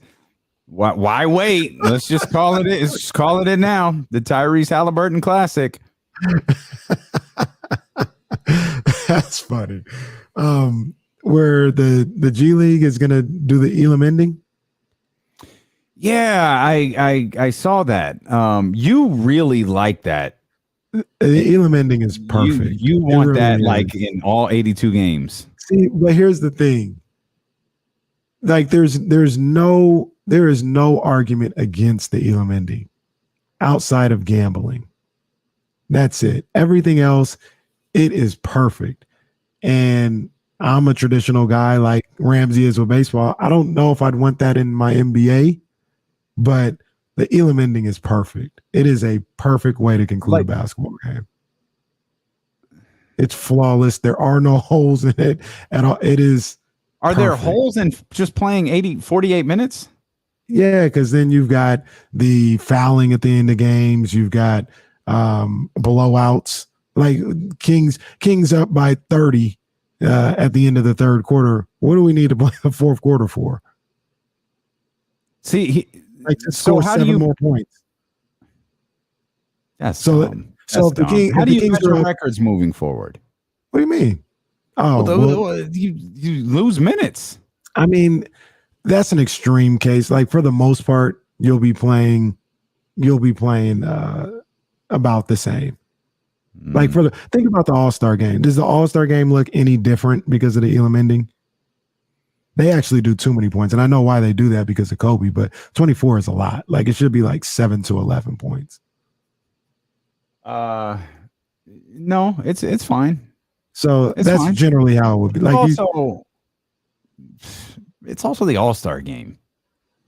It's not the same. Yeah, but it's not ending any earlier or later. Like I said, they do 24 points, so it makes it actually go on a little too long. But Elam ending is records, all that other stuff. We don't even know. We don't even know these records anyway. I don't think you need to do that 82 times. Who has the most field goals in the history of an NBA game? And what's the number? What? We don't know. You talk about the records. We don't even know these records. I'm a broadcast journalist. I just asked the question. Most field goals in an NBA game. It's got to be Wilt, but I don't know what it is. 36. Wilt Chamberlain. Yeah. Cole was wrong. He said Kareem Abdul-Jabbar. Cole, Wilt scored 100 points. So I'm assuming that was made field goals. The most attempted. This is fantastic. If you look up all-time field goal attempt leaders on Basketball Reference, you know how they show the pictures Boy, there's a lot of pictures of Bean up here. It's Kobe. Kobe would get him up. Kobe, of course, with the famous Swan Song 50. Michael Jordan 49. But the list is Kobe, Jordan, Kobe, Chris Webber with 47. Wow. In Sacramento. That had to be the Indiana game. Kobe, Russell Westbrook. Oh my gosh. Kobe, Russell Westbrook. And then it's Jordan. Bro, Chris Webber had to be getting him up. Go down a little bit further. Dominique Wilkins, James Harden, Kobe. Kobe shot 50 times in his last game. 50. Yeah, he scored 60 on 50. I love that. I loved it when it was happening too. It wasn't enough if you ask me. Kobe has shot. Oh, there's another one. 1, 4, 5, 6, 7, 8, 9. Kobe has shot 40 or more times. Kobe shot 40 or more times, 9 different games. Oh my God. I love that dude so much. Kobe was getting him up. How do you shoot the ball 40 times? Oh man. Oh, this is so great. That is nuts. Not to mention the 2 times he shot 39. Did he shoot 40 times the game he blew out his Achilles? I remember he was trying to get him up that game. I don't know. Who was that against? The Warriors. Trying to think of the year. It doesn't have the opponent on here. That would take me a while. 2012? I bet I can find it. It might take me 2 minutes, but I can find it. Oh, I'm dying. This is the best list ever. Kobe, I mean, Jordan, he was shooting that thing. Jordan on here too. Jordan's very regularly in the high 30s. He didn't cross the threshold to 40 as much as Kobe did, but don't get it twisted. Like Jordan is on this list. The funny thing is, and this is just a random observation, a lot of these 38, 39 field goal attempts from Michael Jordan. Mm-hmm. There's one exception here in 97. There's another exception in 2001. A lot of these you see 1986, 1987, 1987. Like you see these, like this is early Jordan. There's some 91s up here. There's a couple of 97s here. That's when he was playing with Brad Sellers. Yeah, he said, I got to get it up. His 40 these shots up, man. His 43. He's got 3 43s. That's 86, 87, and 90. His most 49. That was January 16th, 1993, against the Orlando Magic. Damn. Shaquille O'Neal. How many points did he score in that game? 64. Woo. Mike was shooting that ball. He was. How many did the Bulls score? Oh, that was an overtime game. The Bulls scored 124 that night. Damn. Jordan scored 64. Scottie Pippen was second on this list with 17. Damn. Scottie had 17 on 16. Bill Cartwright was 0 of 6. No wonder people think Jordan did it by himself. Horace Grant scored 12 points on 12 field goals. Goodness gracious. Scott Skiles had 31 that night. 31 points? 31 points. Scott Skiles had 31 points on 9 of 15 shooting. Scott Skiles could play. He was 12 of 12 from the line. Shaquille O'Neal was 11 of 18 from the field in this game. 7 of 12 from the free throw line. Goodness gracious. Shaq had 29 points and 24 rebounds. Damn. Bam. Wow. He had 9 offensive rebounds. Jeez. Oh my goodness gracious. That's crazy. That's amazing. Did the Kings win on this day? Let's see. Did the Kings win? Oh, Kings did not. Oh, no. Oh, man. They lost to They lost to Utah 108-107 on this day. Oh, Heartbreak Hotel. Lionel Simmons with 33 points for the Sacramento Kings that day.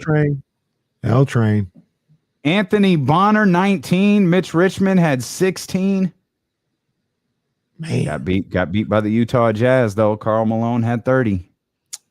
I found Kobe's stat line from the game where he got hurt. Man, Lionel Simmons was 14 of 19. Put his jersey in the rafters. Damn, so why are we sleeping on Lionel Simmons? 22 was balling. But look, so Kobe did not shoot 30 times in that game. He was 9 of 21 the night he tore his Achilles. But I remember the narrative or whatever was D'Antoni ran him into the ground.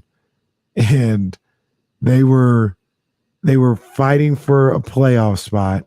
That was the Dwight Howard, Steve Nash thing. And they were underachieving. They were fighting for a playoff spot.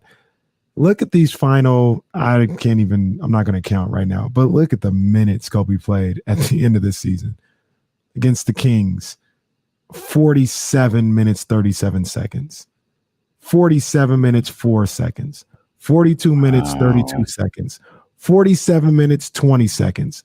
41 minutes, 6 seconds. The whole 48 against Portland the night before he tore his Achilles. And I want to say there was probably about 3 minutes to go in the game that he got hurt. He was already at 44 minutes and 54 seconds. Damn. So the last 8 games or so, I mean, he really was kind of running him into the ground. So the narrative isn't exactly off. Mm-mm. Damn. That was a rabbit hole I didn't expect to go down. It's because of the Elam ending, because of the play-in tournament. I really want to talk more about Lionel Simmons and his 44 points this night.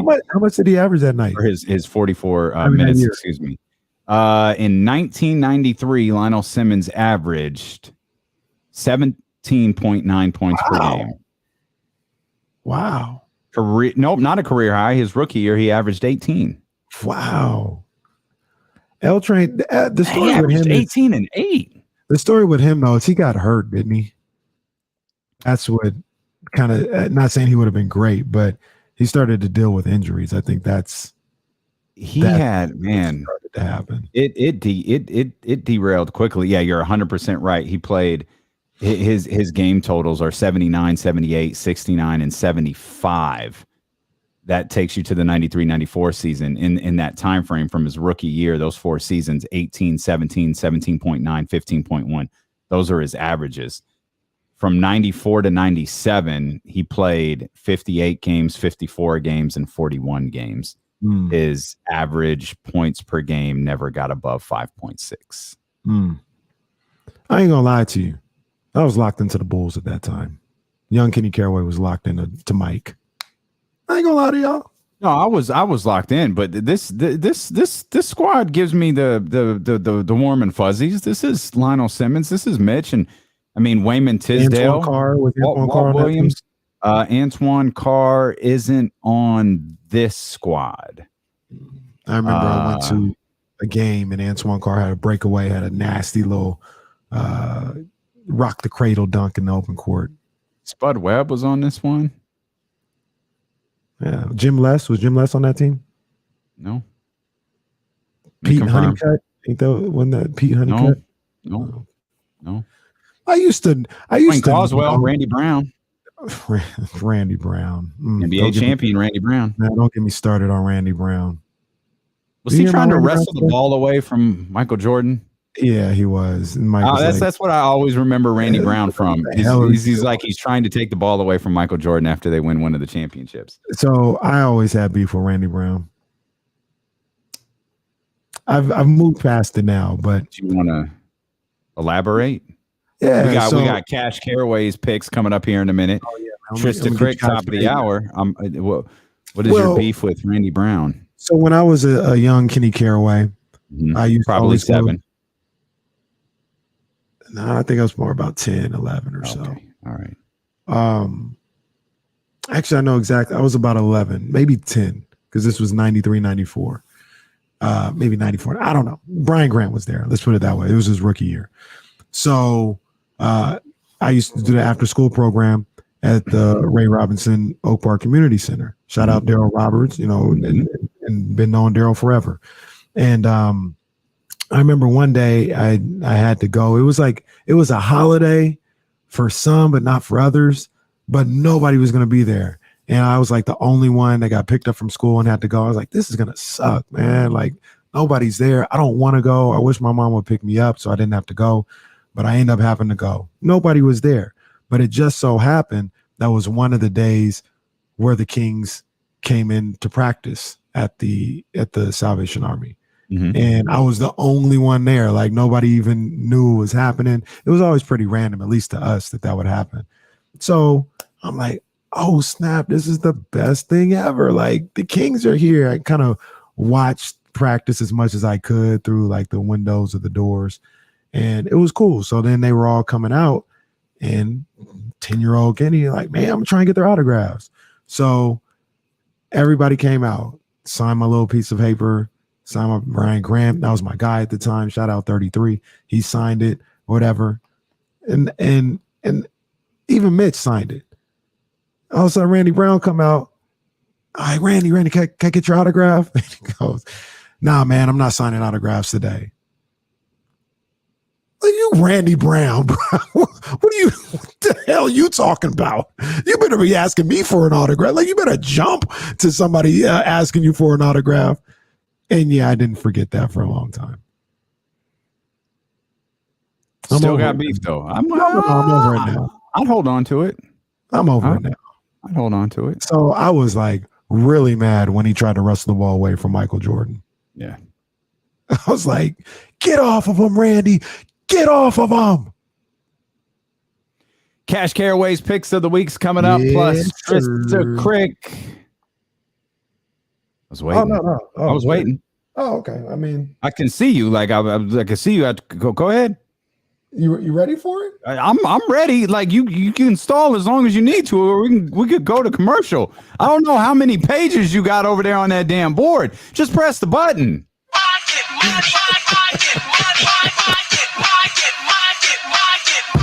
It's a fluid operation here over on Sacramento Sports Leader, ESPN 1320.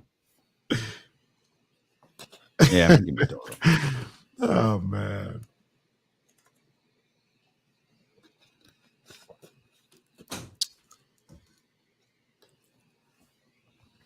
Nah, to be honest with you, Cole, that was a kid thing of me.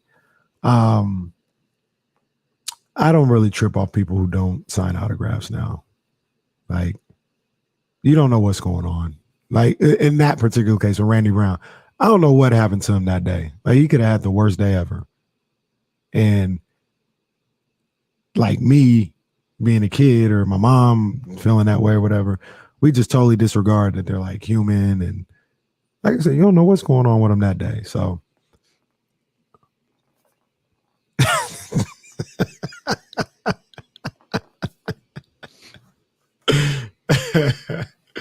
so yeah, man, I try to remember that with these athletes, man. Like, you don't know what's going on.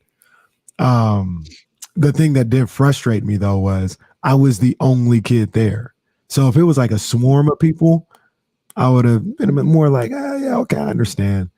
But I was the only one there. Like, sign my autograph and keep it moving.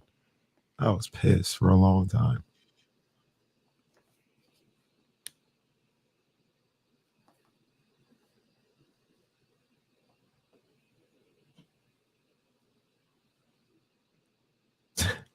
If I see Randy Brown at IKEA, it's all love, man. It's all love.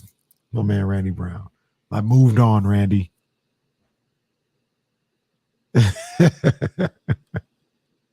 I saw Kenny Thomas made the announcement that he's back for season number 2. Yeah. Kenny Thomas is back.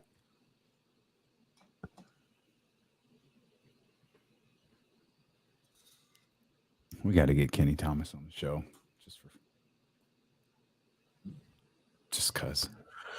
My computer is slow today. Yeah, you're a little VCR-ish again. I don't know why it's so slow. My phone about to RIP though. I'm gonna run this thing over. It's gotten on my last damn nerve. I'm gonna run it over. Just gonna go outside and throw it against the damn ground. It's driving me nuts. My phone knows the new one's out, so it's breaking. You know what it is. What you gonna do? You gonna do? You gonna do it? Come on, man. Come do it, because I ain't gonna get any better. Hey, man. Don't take that last update. Don't do it. Like, oh, we're putting an update out on the 12th. Cool. I'll skip it. That's too close to the release. I know what that means. I know what that means. I gotta get one. I gotta get a new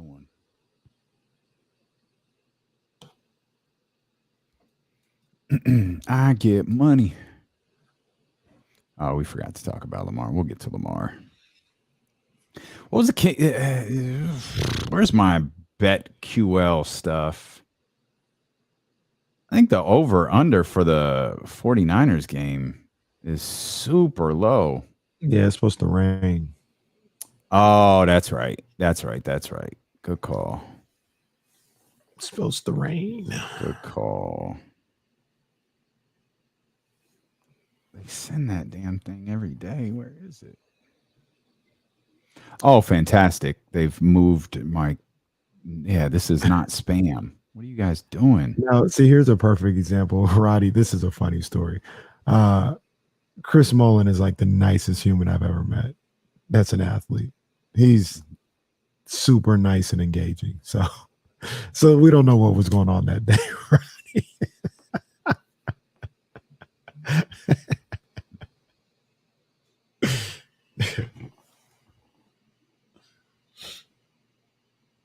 Oh, yeah.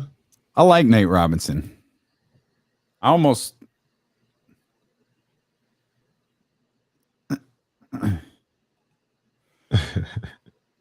at that went to this billiards tournament in Dallas for All-Star Weekend, and I almost got into a fight.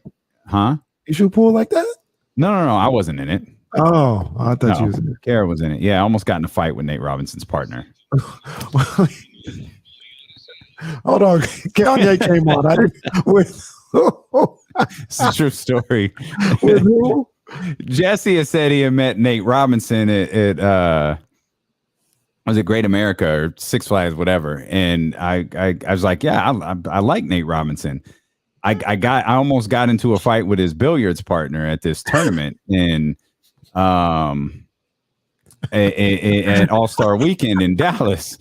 I thought it was his boy. So I thought the dude he was partnered with was his boy. So I was trying to be cool, but Kara was playing in the tournament and she was going against Nate Robinson and his partner. I can't remember who Kara's partner was, but I was like, she hit this tough shot. I was like, yo, that's what's up.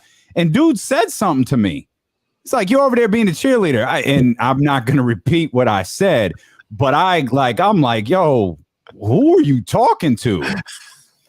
Like, fam, that is my wife. Who do you think you're speaking to right now? And like, it was about to go down, and I'm serious. Like, I was ready to go, and the dude who defused it was Nate Robinson. Nate Robinson got in between us. He's like, "Come on, man, it's all fun." Puts his arm around me. He's like, "Yeah, I don't know who that dude is, man. He's kind of crazy, man. F that guy." I was like, "Yo, is that your boy?" He was like, "I don't know who that dude is."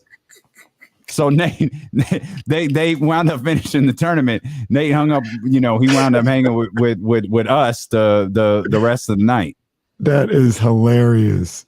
That'll always be my memory. That'll always be my memory of Nate Robinson, is that he stepped in between me and this dude. Dude, he had been looking forward to this. You could tell he had his hat on, like he had the old man, I'm going out hat on, like tilted to the side, drinking his brown liquor. And Nate's funny, dude. Nate's got jokes. Like he's got jokes. He'll talk trash, but he diffused that situation.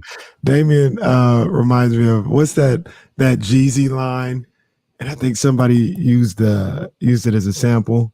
And he said, that dude crazy, girl. Don't say nothing to him. That's Damian. No, that's not true. That's not true. That's not true. I'm not going to be made out to be the crazy one in this situation. Dude was being disrespectful, and I took that disrespect as directed at me, but more at her. And that was my problem. It was like, yo, I was Will Smith in the moment. Keep her name out your effing mouth. As you should have been. There ain't nothing wrong with that. Shout out to my guy T.O. T.O. remember he was there too. T.O. like one thing I like about Terrell Owens is he knew I was a fan because that's how I was introduced to him. Like, and so he was always love. Yeah. But yeah, I don't know who that dude was, but I always loved Nate Robinson for that story alone. That's a crazy story. That's the same story where all the young ladies were trying to navigate the Dallas snow in heels. It was a memorable night in Dallas, boy. It was a memorable night in Dallas. If you wasn't in the VIP entrance, you was navigating through about 4 feet of snow. Man, that's rough. For them. Hey, in your billiards room, because I don't have one of those. You have one. Stop. Stop. I don't have a formal living room because I'll never do anything with it. So I decided to put a pool table in there. Put a billiards room. It's got one of the wings of the house. I don't know. There's so many. I have a house that clearly only I live at. Like you look around, there's pictures of Tina Turner and Michael Jackson and hip hop artists all over the wall. There's no one who reels me in and says, "Don't do that." We were you see aerial shots of Buckingham Palace all day yesterday. I was like, damn, it does kind of look like Damian's house. No one believes you. It's got a billiards room. What do you want when you say? This is all a lie. I can vouch. I've been there. I can vouch. Okay. Calm down, Jesse. But one game that I saw, and I don't really know, I don't know if this is some kind of formal game or if it's a game that maybe people create just to gamble. Have you ever played on a pool table? Cash Caraway's picks of the week coming up soon, where you have the ball and you roll it across. It hits the back of the wall, and who can get it closest to the wall that you're standing at. Mm-hmm. And like when I saw it, I'm not advocating this, but when I saw it, people were like, $10 a round. Who can get it closer? It's basically like closest to the pin type thing, but closest to the wall without touching. I haven't played that. No, I haven't. Try it tonight. It'd be fun. Okay. Gamble against myself. Like, all right, I'm just gonna practice, see if I can get really good at this for the 2 times a year that I have. House party can come over. God knows, House Party probably played it. They was probably I can't tell you when I walked in that door how closely I inspected that goddamn pool table, boy. I'm looking for chalk. I'm looking for nicks. I'm like touching the air. I'm like, is this sticky? Are there drinks on here? I'm like, no, it seems to be all right. Like, all right. I remember, and this should probably tell me everything that I need to know about whether this game is legal or anything else like that. I remember I was enthralled with watching Adrian Broner playing this game in a hotel lobby for like 25 minutes. I was on his live just watching. I was like, man, oh, that was a good roll. Oh. Yeah, so yeah, I was like, you need to do your picks because the jokes are firing off in the chat house. I'm about tired of it. I see you, Roddy. I'm about tired of Roddy's jokes right now. YouTube.com/ESPN1320. If you want to jump in, Twitch.tv/ESPN1320. If you want to hang out with the dopest community in sports media, the Chatty House. Damian, let's get paid. It's showtime.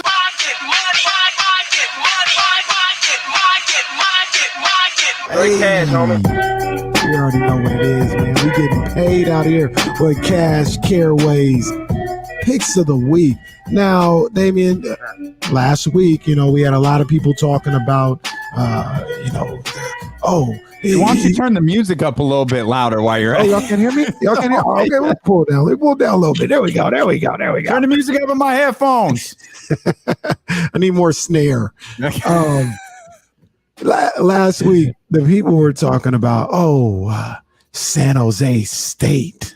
KC, you picked San Jose State, and we saw what Arizona did to them and all this other stuff. And, I took a lot of heat for that. But just like they typically do, nobody was mentioning that I gave you Florida over Utah, the number 7 team in the nation.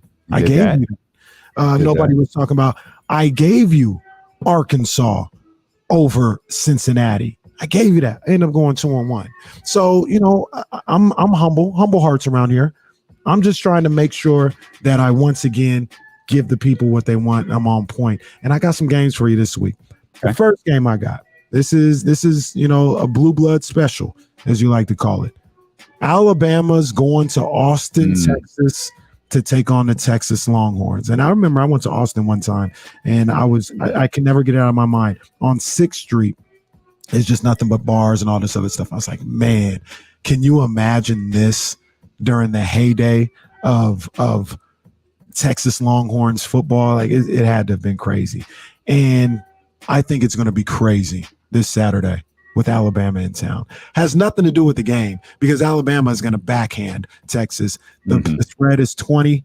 Give me Alabama and the points. Yeah. Another sneaky one that you might want to do, and I'm not using this as an official pick, but look at the under. I think the last time I saw it was 66. Look at the under for that game, but my official pick is Alabama minus 20.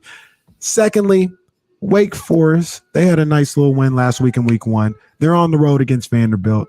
They're getting their star quarterback, Sam Hartman, back. Right now, the spread is at, last I saw it, it was at 13. I'll take that. I usually try to not to do road favorites like that, but I think Wake Forest is going to smack up Vanderbilt, at least by more than 13. Take that one for sure. And one of the things that I did last year is I typically stayed in the realm of college football. We're going to venture out a little bit now. We're going to the NFL. And one that just kept staring at me. No, it wasn't Niners minus 6.5 over the Bears. I could have took that, but no.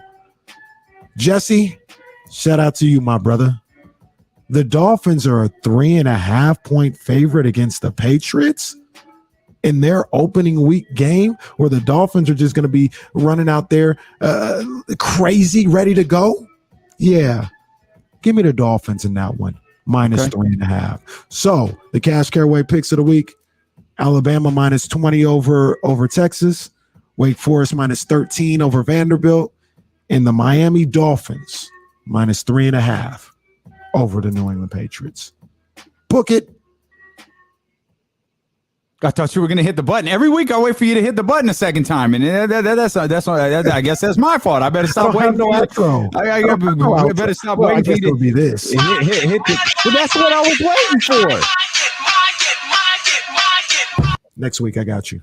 You're listening to D-Lo and KC on KIFM West Sacramento, KRXQ HD2 Sacramento, ESPN 1320, driven by last year's Elk Grove Dodge, always live on the free Odyssey app. Now we bring in the professionals. The host of BetMGM Tonight and Odyssey Sports Betting Insider, Trysta Krick, presented by BetMGM. Go check out all the latest lines today on the BetMGM app. Also, be sure to check out the BetMGM Tonight podcast for more of Trysta Krick's analysis. Just search BetMGM wherever you find your podcast. What'd you think of those picks, Trysta? Love Alabama.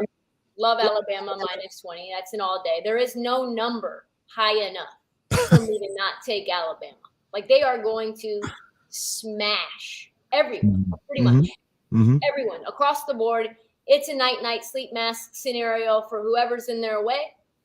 I like Alabama as well. First half minus 13. If you are worrying about maybe them taking their foot off the gas, I wouldn't be, but I made a lot of money on the first half all year long last year, and it was a rebuilding year for them.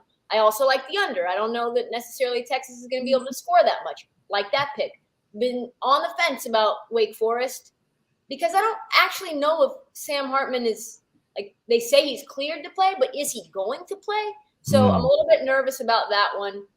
The line moved obviously a lot, like almost 6.5, 7 points when Sam Hartman was cleared to play. But it is Vanderbilt, and they are at home, which is basically not really a home field advantage for them. And then who else did you have that you liked? I went to the NFL and I had the Dolphins minus 3.5 over the Patriots. Yeah, I like that pick. Here's the thing that's keeping me a little bit reluctant. Bill Belichick against first-time head coaches.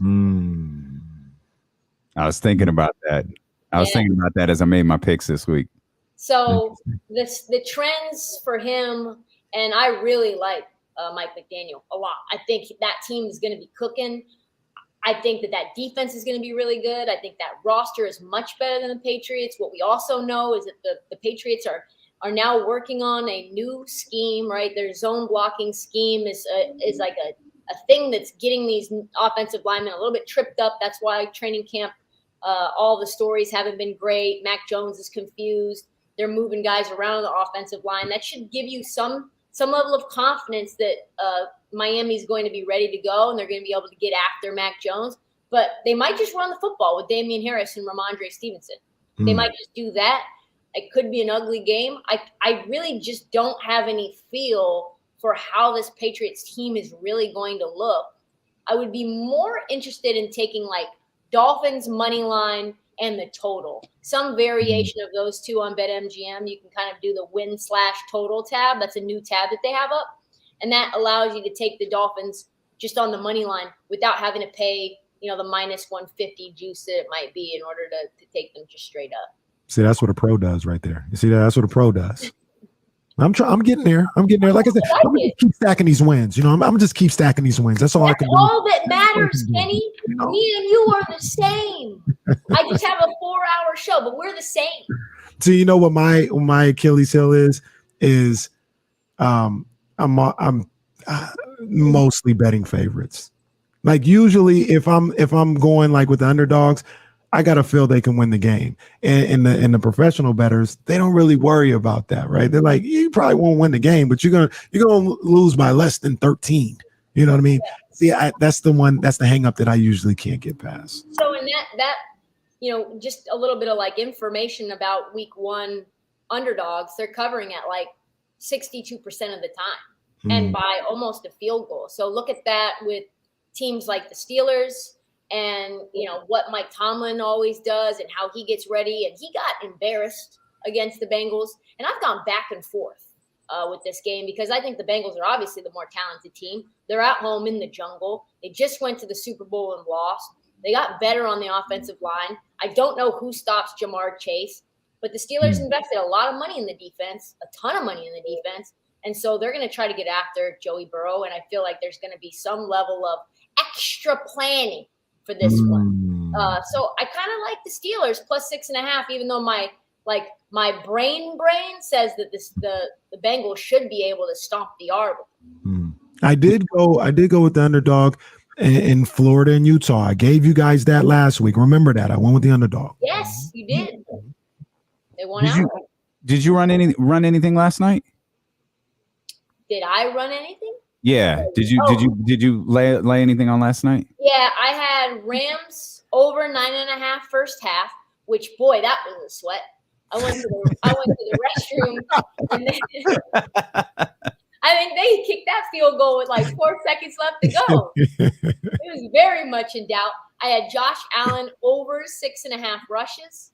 I think the quote unquote handicap on that was your boy is back in Cali for the first time in his NFL career. Everybody's coming. He's going to show out. If you are a grown person and your family's there for the first time to support you in your home state, you think you're throwing the ball away? You're checking down? No shot. Yeah. So we did that. What else did I get that didn't hit? Dawson Knox anytime touchdown. That hit a lot last year. Did not hit last night. Man, Gabe Davis looks good, doesn't he? Woo-wee! Man. And then I had actually the Rams to cover the 3, and that was never in doubt. It was always going to lose. Pretty much immediately, that was going to lose. Yeah. But that's a number play. My heart said Bills, but all of the numbers say, Sean McVay's covered every single year for week 1 of his entire NFL coaching career. They've done it by an average of 16.5 points. That's why sometimes overanalyzing this from like a numbers perspective ends up losing you numbers from your bank account. I remember a couple of weeks ago when we were prepping for college football, you mentioned something that I deemed true as well. You're like, it takes the sports books or whatever, it takes them about 4 to 5 weeks to catch up. Mm-hmm. Is that the same thing for the NFL? Yes. Like, does it take them a few weeks to figure out who everybody is? I was just talking to a friend about this. It's like first 6 weeks of the NFL season is where you make your money. By week 8, you should probably pump the brakes and really be selective, because that's when these lines are about as precise as a scalpel. Yeah. This feels hella formal. Doesn't it? Yeah, like we need to, like, we gotta switch it up. I'm not like we're like talk BetMGM. We're doing all these reads. Like, yo, this isn't how we do this show. No, it's not. This is the remix. Go ahead, remix. Yo, we didn't even have the original though. We went straight for the remix. Well, isn't that like what was it? Confessions. Yes. Confessions Part 2 dropped, and it was like, yo, where was Part 1? Yeah, we never heard. Although Part 1 is fire. Yeah, but Part 1 came out after Part 2. True. We actually this is all fun, but when you sent this one, what was it last week, the week before? Yeah. Oh, we had fun. Yo, we had fun with this one. Yo, we gotta break this one down. We gotta break it down. We did a dissect episode on this one. This has some heat to it. Yeah, he said, Kenny, because I was watching, it was like staring at your chain, my name's engraved on you. Like, you can't just make that up. You can't just make That's what I'm saying. up. That really happened. I'm convinced that really happened. Wrecking home since 2003. We was about to get, like, the whole chatty house about to get Trysta chains before too long. He's into the homie Krick chains. Yeah. Oh, that's good stuff. That's good. Now you guys know why I'm not a believer in monogamy, because I know the other side of it doesn't. You think you are being monogamous and the other is not. There was too much heat in here. When we go out to the club, you gotta act like you don't know me. She don't know you take up your ring, spend your money on me, just like money ain't a thing. And then we get back to the crib so we can clean up, keep your money in your pocket. This is right here. Bars. Your other lover wine only tastes good when you keep it undercover. So oh man, there's a lot there. There's a lot. Like, that's that's just not stuff you make Wine up. only tastes good when you keep it undercover, folks. She named me Trysta. What did you think was gonna happen? It's a secret rendezvous between lovers. That's what a tryst is. I never knew that. Oh, damn. did I tell you guys I met Don Cheadle? One time. Okay. So, no, there's a reason for this. So I don't think I've told you this story, but I met Don Cheadle at a golf course, and he's like, "Hey, I'm Don Cheadle," and I was like, "Oh, hey, I'm Trysta," and he goes, "Trysta, like Trysta," and I go, "Yes," and he goes, "Trysta, like the secret rendezvous." So I go, and he's, mind you, this entire time he's held still onto my hand as this whole conversation is going on, and I go, "Yep, that's it, exactly the one," and he goes, "Huh. Would you say that's pretty indicative of how your life has gone so far?" And I was like, I mean, yeah, actually. And he goes, "Yeah, I could see that about you." Still holding on to that. Goodness. He was in your web from the start. He was in your web. Krick fever. It's like worse than the original variant of COVID. You don't even know. It's there. It's the more. That's what was it? Where they say, like, the amount of time that you've spent. Yeah, it's like the concentration of Krick. Oh, speaking of Krick, let go of my hand, Hotel Rwanda. What are you doing, man? What is happening right now? Let go of my go my hand. He was like, he had the eyes too. It was like, wow.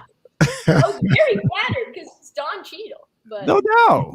Yeah, no doubt. I once thought Queen Latifah was hitting on me, and then I found out better. I learned she wasn't. So that was a big. You never know. It's a spectrum. Damon. It's a spectrum. Even people who are on the other side, if the energy is right, sometimes you never know. You couldn't have told me the energy wasn't right. Yeah, sometimes if the energy is right, you never know. Yeah. Well, you'll learn. Also, I have dates for you guys. Oh, dates. It's an odd segue. I just want to point that out. You're talking about Tryst and Trista, and now you're talking about we've got dates. So go ahead. No, we've got dates. So I was thinking about us spending time together in a non-fever kind of way, and I got a date for when I'm gonna come to Sacramento. Come on now. It's figured out. Oh, word. Okay. Where we at? Everybody mark it on the calendars because it's gonna be a sold out game. Everybody gonna want to come to see Trista Krick. We're gonna come and see that. Let me make sure. It is Friday, January 5th. I will be in studio with the crew, you guys, if you let's go. I hope we're in the studio by January 5th. Well, whatever it is, you know what I mean. I'll be around. Yep.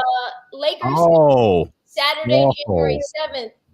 And I don't know what you guys' plans are, but maybe we could all as a show go see Cards at 49ers Sunday, January 8th. I'm down. Let's do that. That's a crazy weekend. I'm down, man. Cards at 9. I already ran it by BetMGM. They love the idea. Oh, that's the last game of the season, right? Yeah. Okay.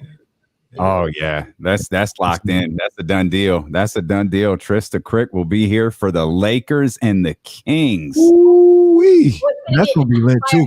Trista, that's a game to go to. That one's gonna be crazy. It's always crazy. Russ, Davion. Yeah, that's get the interview done with Davion. And that's a Saturday or a Friday. That's a Saturday night. Oh yeah, it's gonna be lit. This is going to be lit. I chose that for heightened lit levels. Oh yeah. Well, we'll start planning the whole weekend right now. We'll plan the whole weekend. We'll plan something for Friday. Yeah, it's gonna. I feel better. It started out formal, like this was a radio interview. Now I feel like we're back on track now. I feel better. That's the thing that I like about you guys is it never does. I think starting with picks always just puts me in this, because they just ask you so many things, guys. I go on Buffalo and Rochester, who I love, but they'll ask me any game under the sun, and like IBM Watson, they want me to know. You know how many hours it takes for this? It's like I don't have a life. This is my first time on the Peloton in like a month because it's like games. Give us your picks. Trista, your thoughts on the Sac State Utah Tech spread? I mean, and that's how it is too. They're like Furman. Tell us about Furman. Furman. Sheesh. You really want to know this? I don't want to bet this. You don't care about this game. Bills are gonna run the table though in the AFC though, huh? They look amazing. Yeah, they looked good last night. I get it. I get why I was all in on them. Aside from like betting and all, what's your Super Bowl prediction? Wow. Like who do you think is gonna be in the Super Bowl? I think if Trey Lance is anything, I said last night, I like the Niners as a team. Because you've already been there once with the inferior quarterback, hopefully, and to the NFC title game with that same inferior quarterback, same roster. You've just gotten better. I think Shanahan's the best coach in the league. I do. Now I like to call him Young Shanny. That's my guy, Young Shanny. Best coach in the league. That's crazy. Well, maybe you and Young Shanny should hook us up with some field passes for that game then, if you guys are on those kind of terms. I think he runs circles around even LaFleur, even McVay, some of the best coaches in the league. He doesn't ever make stupid decisions for the most part and knows the personnel he has and utilizes them to the best that they can play. And he just always draws up a game regardless of who he has. So I like them and I like the Bills. That'd be an amazing Super Bowl. I said Niners Ravens. I think Lamar gonna go crazy this year. Yeah, he's good. He's really good. Who's he gonna throw to though? I hope Lamar goes crazy. I feel like even if he does go crazy, he's just getting franchised. Like, it's not going to matter. They're not going to sign him to a contract. They're just going to franchise him. It's whack. Which is lame. Yeah, that's lame. Yo, I'm hyped. Did you guys see Twitter twittering yesterday? Oh, on a number of different cases, yeah. Oh my God. We might not have seen the same thing. It was a day. Yesterday in the Twitter hierarchy was a day. There were two very different kind of days on Twitter yesterday. That's what I was thinking. I was like, how many people are seeing equal of both of these very disparate opinions on the same thing? Yep. Yeah. That was an all-timer. And then Matt Stafford pulled up to the scene. It happened again. I was like, oh, okay. And I love when I would like tweet something about it. Like, definitely only black folks would be like in there, you know? Everybody else was like, what? I'm sure people went to Twitter. What in God's name is Black Twitter? And made the mistake of clicking on it and learning. Like, oh my God. This is what they think. Oh my God. The amount of times I saw my man at the funeral. Oh my gosh, bro. I need the extended video of that clip, by the way, man. Did you see the one that I posted where I said it was the best thing I had seen in the internet on a month, where it was Barney with my mouth open? Yeah, it's like, how could you laugh over her death? And then it's like Black and Caribbean Twitter with my mouth open wide.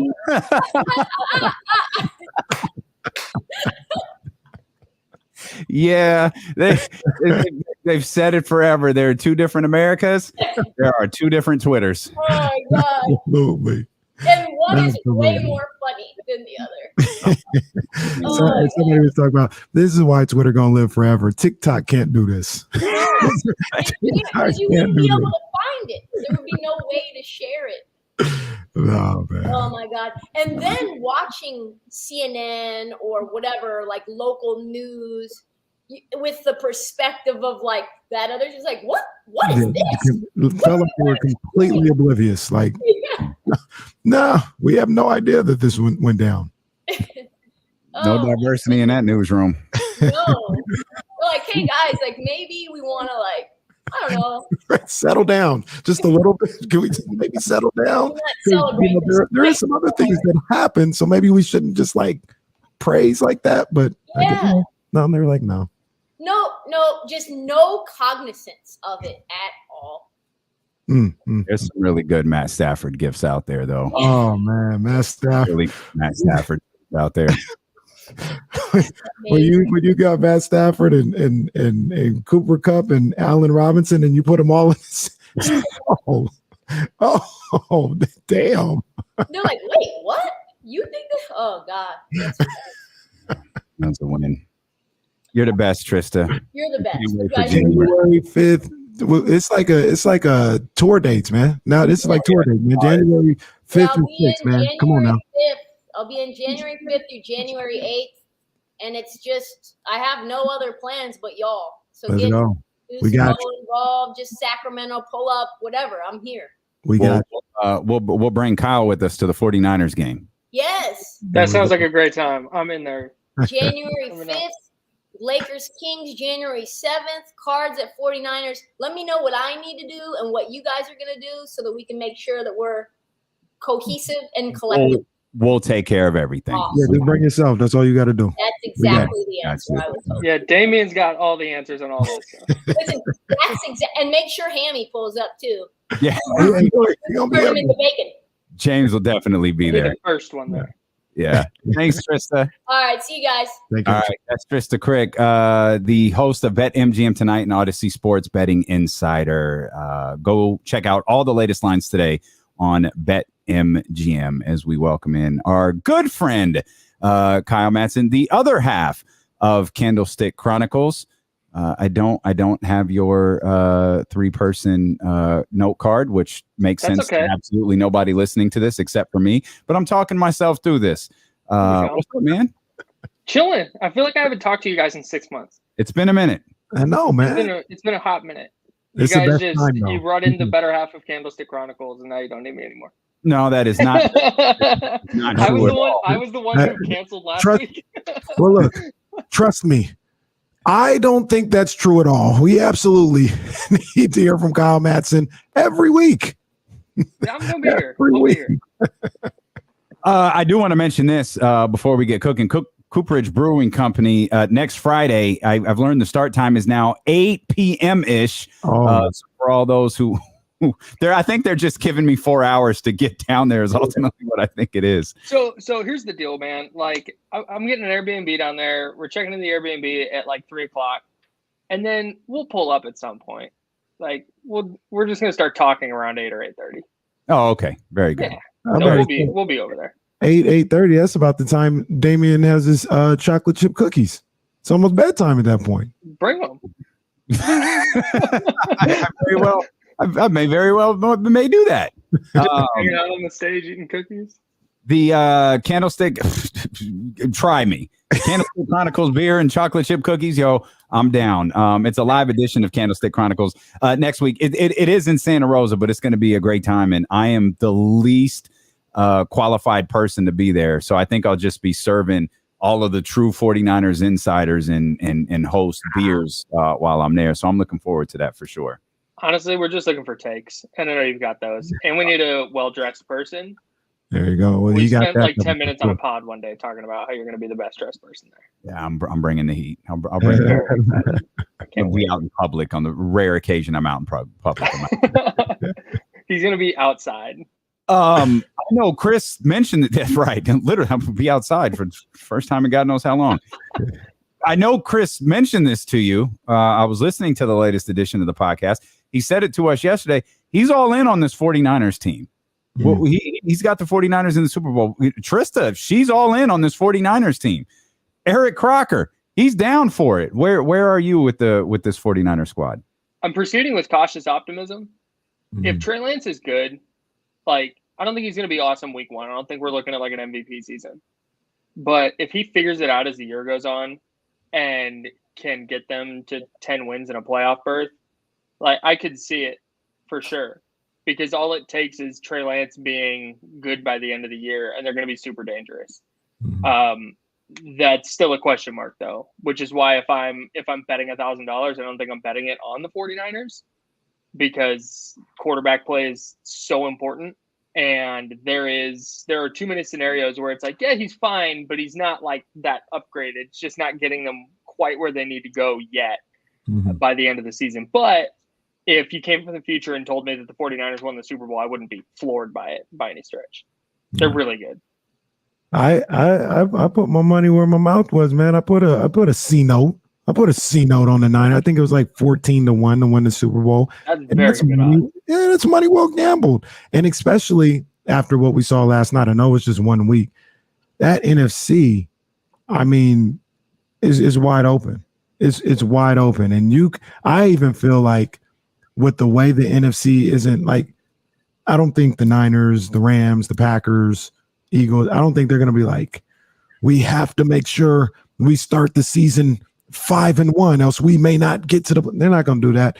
That lends itself to the 49ers actually have time to go through some Trey Lance hiccups if need be and still get, because the bottom line with the 49ers team, Kyle Shanahan, they proved it before, is just get into the playoffs. Their defense travels, their running game travels. Obviously, you'd want to be at home, but just get in there and then we can do work. And I feel like I put it to you like that. I can only see two teams coming out of the NFC, the Niners or the Rams. Wow. I think more teams could come out of the NFC than that. Like, I'm not betting against Tom Brady until I have to. I think Aaron Rodgers and the Packers are always going to be a factor. And I think the Eagles are sneaky good. Like, there's always that random team that kind of pops up and makes a Super Bowl run. It wouldn't surprise me if it was the Eagles this year with Jalen Hurts taking a step forward. But well, here's the thing. In my opinion, Jalen Hurts has looked worse than I've seen Trey Lance look.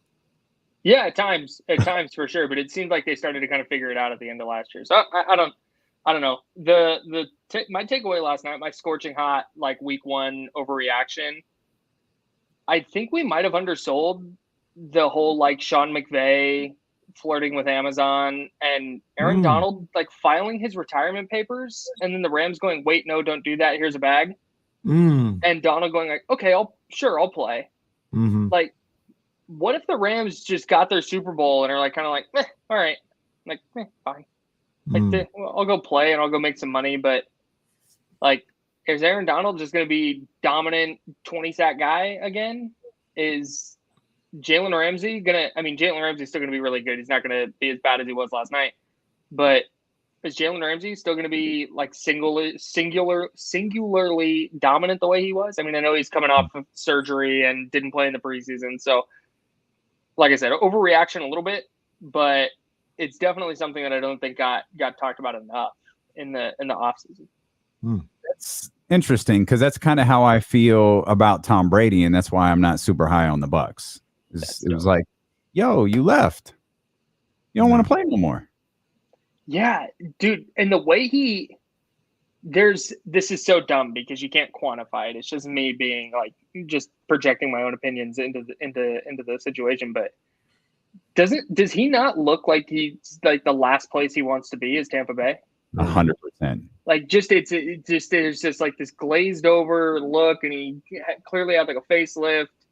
And he had a weird thing of like he's gonna retire to be with his family, but now he's not, and then he just like leaves in the middle of I don't know. I know he's super mentally tough and this and that. There's a small footnote that he signed a $500 million contract to be a TV analyst also. Right.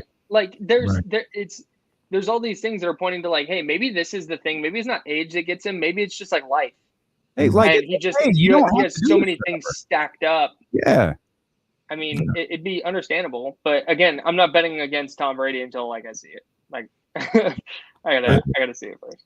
Well, he spoke about it, alluded to it, I should say, in the press conference, and it is real. I don't even say this to, I'm not trying to be a chatty patty or gossip, but I mean, there are the rumors out there that him and Giselle are going through a lot right now. You know what I mean? And that's real life.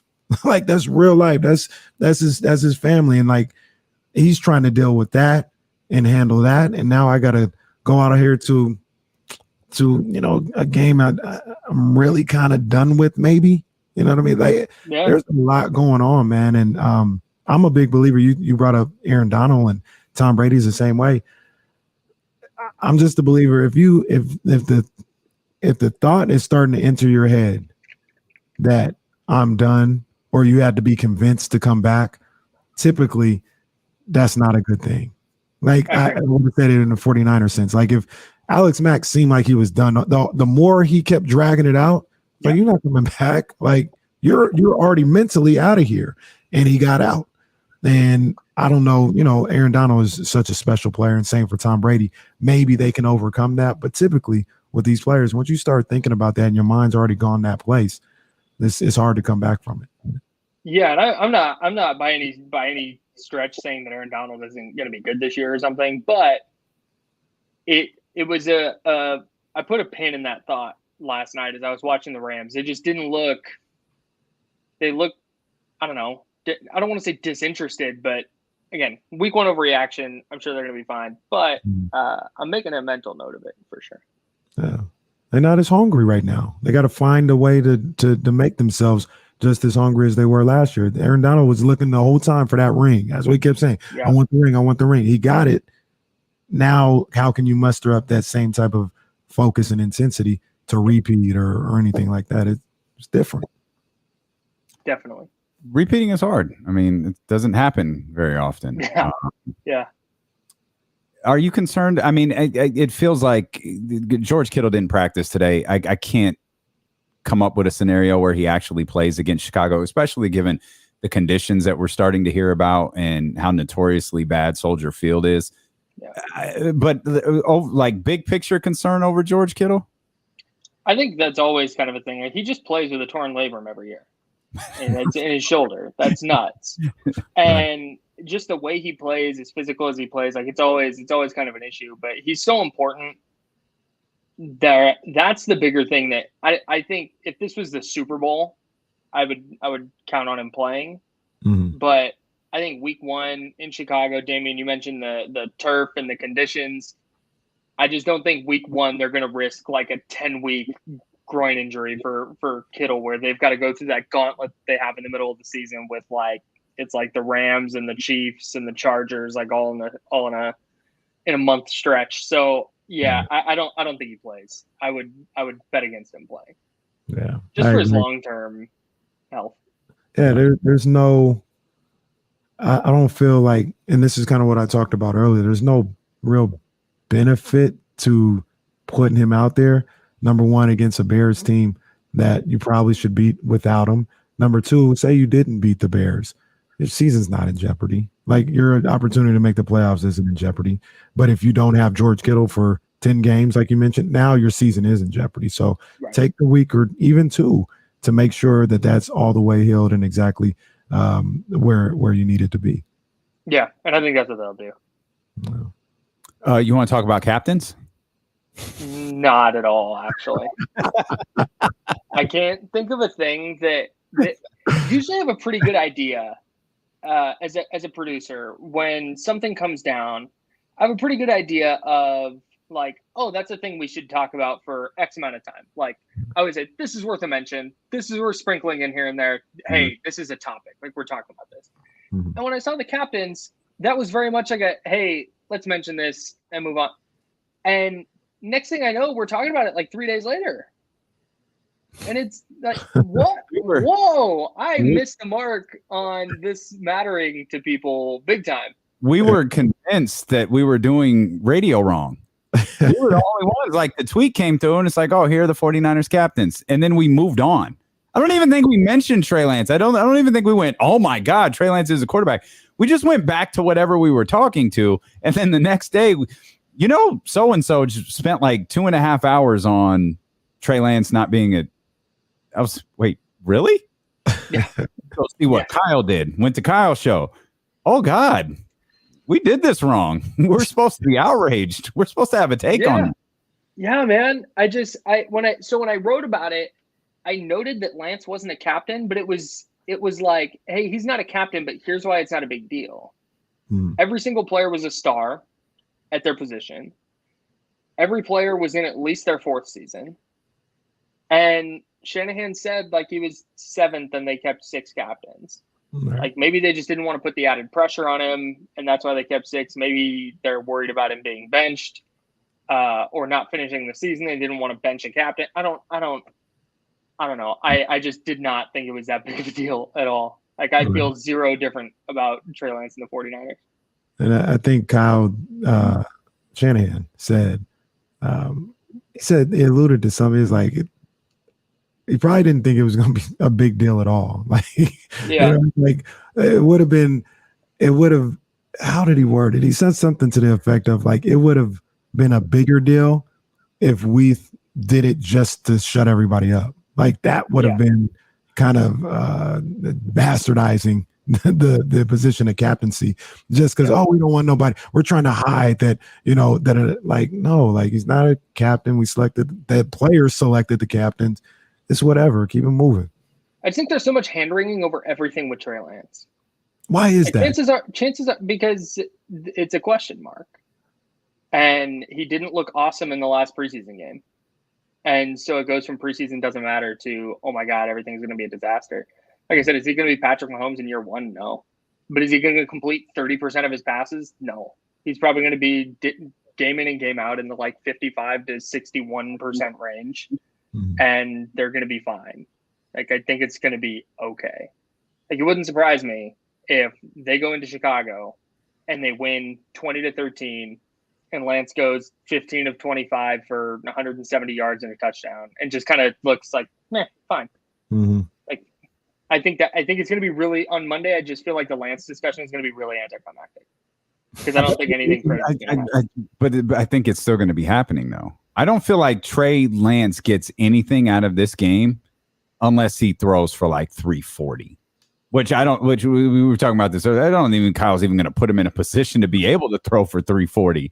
But I don't, if he puts up that stat line that you get away with that with the Chicago Bears, but you got to wonder, how long is it going to be before Kyle goes to get this thing done for him? And then it's going to be talk of how talented the team is. And I wonder how much that plays into this, because there are smart people who are like, 49ers might miss the playoffs.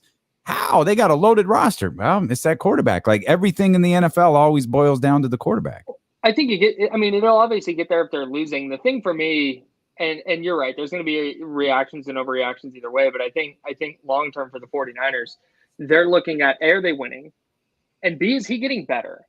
Like if he makes a mistake in week 1, if he's dropping his eyes to look at the rush as it's coming in instead of keeping his eyes downfield and throwing it, and then he's doing that again in week 2 and then again in week 3, and it's like, dude, this is a problem. Like this is going to be an issue for the 49ers offense because their quarterback can't keep his eyes down the field when the pocket moves even a little bit. Like that's something that it might be like, okay, here's a long-term issue that could really impact them. Is he throwing interception, the Jimmy Garoppolo, the patented Jimmy Garoppolo interception to the linebacker in the middle of the field or the safety? Is he throwing that time and time again? Or is he making a mistake and then correcting that mistake moving forward? Like that's where I think the bigger conversation is going to have to go. But Damien, I think you're right to an extent. Like, God forbid he go 15 of 25 for $175, a touchdown and a pick, and they lose. Right. Like, because that's when it's going to really be like, hey, is he elevating the offense? Because that's what he's supposed to do. Like, it drops the floor maybe a little bit, but the ceiling gets elevated. Like I said, I think the real conversation starts after 3 or 4 weeks when we have some kind of sample to see what trajectory he's on. I see you. And the thing with me, I'll even admit this. I have no real basis for this. It's just when I kind of dove into his story and how he got to where he was at and just kind of looking at him, I feel like Trey Lance is the type of person that gets better with time. And to a small degree, I can make the argument. You see that in the individual games. He may start the games off rocky. The more he plays in the game, more comfortable he gets, the better he gets. I think in a macro sense, that's how his season is going to be, and that's how he's going to be as a player. More comfortable he gets, the better he's going to play. And I think Kyle Shanahan understands that. I think John Lynch understands that. I think what you talked about, they're not going to look for him to set the world on fire from the start, but they're banking on and trusting that as we continue to get more reps and we get better and better or deeper and deeper into the season, that he's going to get better and better. And I don't see a problem with that. I'm okay if Trey Lance isn't the best Trey Lance in week 4. Like I hope so, because he's not going to be, right. Or at least he shouldn't be. Yeah, and I think you're right. Like week 5 to week 17 last year, he got better, and even in week 17, half 1 to half 2, he got better. Mm-hmm. And that's why like people are going, when is he going to get benched? Shanahan's not looking to bench him. Kyle Shanahan doesn't want, like, this is his coaching career potentially. Mm-hmm. He traded up to number 3 in the draft to handpick his guy. If this doesn't work, like, open the box of questions on Kyle Shanahan as a personnel guy, as a talent evaluator, as a coach. Like there's huge question marks. So he doesn't want, because once you bench Lance this year, you can't then go back to him. Mm-hmm. So they're not looking to make that happen. It's not like he's going to have a tough first half against the Bears and they're going to put Jimmy Garoppolo in. I don't think that's the case. And they know this has been one of my biggest frustrations this offseason is people saying, well, Lance isn't ready this year. He needs another year. And it's like, well, bro, sitting out another season, he's going to get in 2023, you're going to have the exact same questions. Right. And it's going to be, he's not ready. Like at some point you have to play. You have to see what defenses are going to throw at you. You have to see how defenses defend you. You got to see what you can and can't do with your arm, with your legs. Those are the things that he has to learn. And if by week 16, they played, week 16, they played 15 games. So they're 7-8. And he's just kind of like, not getting any better. And it's the defense and it's a run game and there's no discern. Okay, now slam the panic button because he's played almost a full season. He's not getting better. But I don't think that's going to be the case, because I think as he plays more and by the end of the year, it's going to be like, oh, this is why they drafted it. Yeah. And real quick, Damien, I don't think Kyle Shanahan's going to let that happen, because me and Damien talked about it yesterday. Say Trey Lance throws an interception. Guess who's not throwing for the next 15 plays? Because that's what he would do with Jimmy Garoppolo. Jimmy would throw a pick, and I'm like, oh, okay, we'll run 12 straight times. They're not gonna. He's not gonna let Trey just look horrendous, just because that's how he deals with quarterbacks, in my opinion. I don't think he is. The thing that's gotten underplayed here, I think, a lot is like Trey Lance is, I think, a smarter football player than Jimmy Garoppolo is. And I just think that's gotten really undersold because of some of the accuracy stuff. But something that really jumped out to me in the preseason, like, were a couple of the throws bad? Yeah, but he never threw it like to the wrong team. There was never an interceptable thrower. Like, what was he looking at? What did he see there? There was none of that. And as long as he's doing that and avoiding turnovers and avoiding really costly mistakes, they're fine. They're going to be fine. Trey's going like 75 yards to the house on the first throw. I could see just play action deep shot first play. I could see it for sure. We are going to shut double bird all down right now. People, run. Trey, throw. That's just a play call right there. Yeah, that's the play call right there. You know what's going to happen? They're gonna win 20-7 or whatever, and he's going to have 2 75-yard touchdowns, but he's going to have like 220 yards, and they'll be like, well, you take away those 2 75-yard touchdowns, he really wasn't that good. Exactly. That's legit how it would go. Yeah. Oh, that's amazing. That anything surprising from cuts, depth chart, anything surprising you about this team headed into week 1 besides the obvious backup quarterback? Not particularly. I'm a little bit. If you had asked me at the beginning of training camp, or if you told me at the beginning of training camp that this is what their starting offensive line was going to look like, I would have been like, "Oh, who's hurt?" Like that's not great. But I think the offensive line is probably going to be fine. Other than that, I don't have anything crazy. Pretty straightforward. Real quick, it looks like no Brunskill is who plays in his spot. How does that impact what they do on the offensive line? He was going. So I think he's going to probably wind up starting at some point. He got hurt after the first preseason game. He was working in with Jake Brendel at center. He's their top reserve for sure. And I think they feel really comfortable with that. If they have somebody on the interior go down, it's Colton McKivitz or Jalen Moore, maybe. It's just not, they don't have a lot of options if somebody on the inside goes down. It's Kyle Madson, host of the best 49ers podcast out there, Candlestick Chronicles. Of course, his amazing work over at NinersWire.com and 95.7 The Game as well. Kyle, we appreciate you. James joins us at the top of the hour. James Ham, our 1320 Kings insider, joins us at the top of the hour here on Sacramento Sports Leader, ESPN 1320. Clear. Yes, sir. Thanks. Kyle. You working late? What's going on over there? Yeah, so we had kind of a weird scheduling thing today. And then Matt was like, hey, get out of here at like 1:00. And that's right in this like awkward place because I took the train. That's right in this awkward place where like if I leave, I'm home at like 2:40. Oh. So we had Shanahan talk, so I just cut that sound. I went down and I got a coffee. I've been chilling. Got some writing done. Well, thanks. Sorry about that. Yeah. No. I took the train because I knew that I was planning on staying till 2. Oh, okay. So I just didn't. Stuff. Good stuff. Looking forward to next week. That'll be fun. We had a couple of people ask. I felt like I know the answer. You can't get that beer out here, can you? So we'll have there's a couple ways. We'll have a distribution list.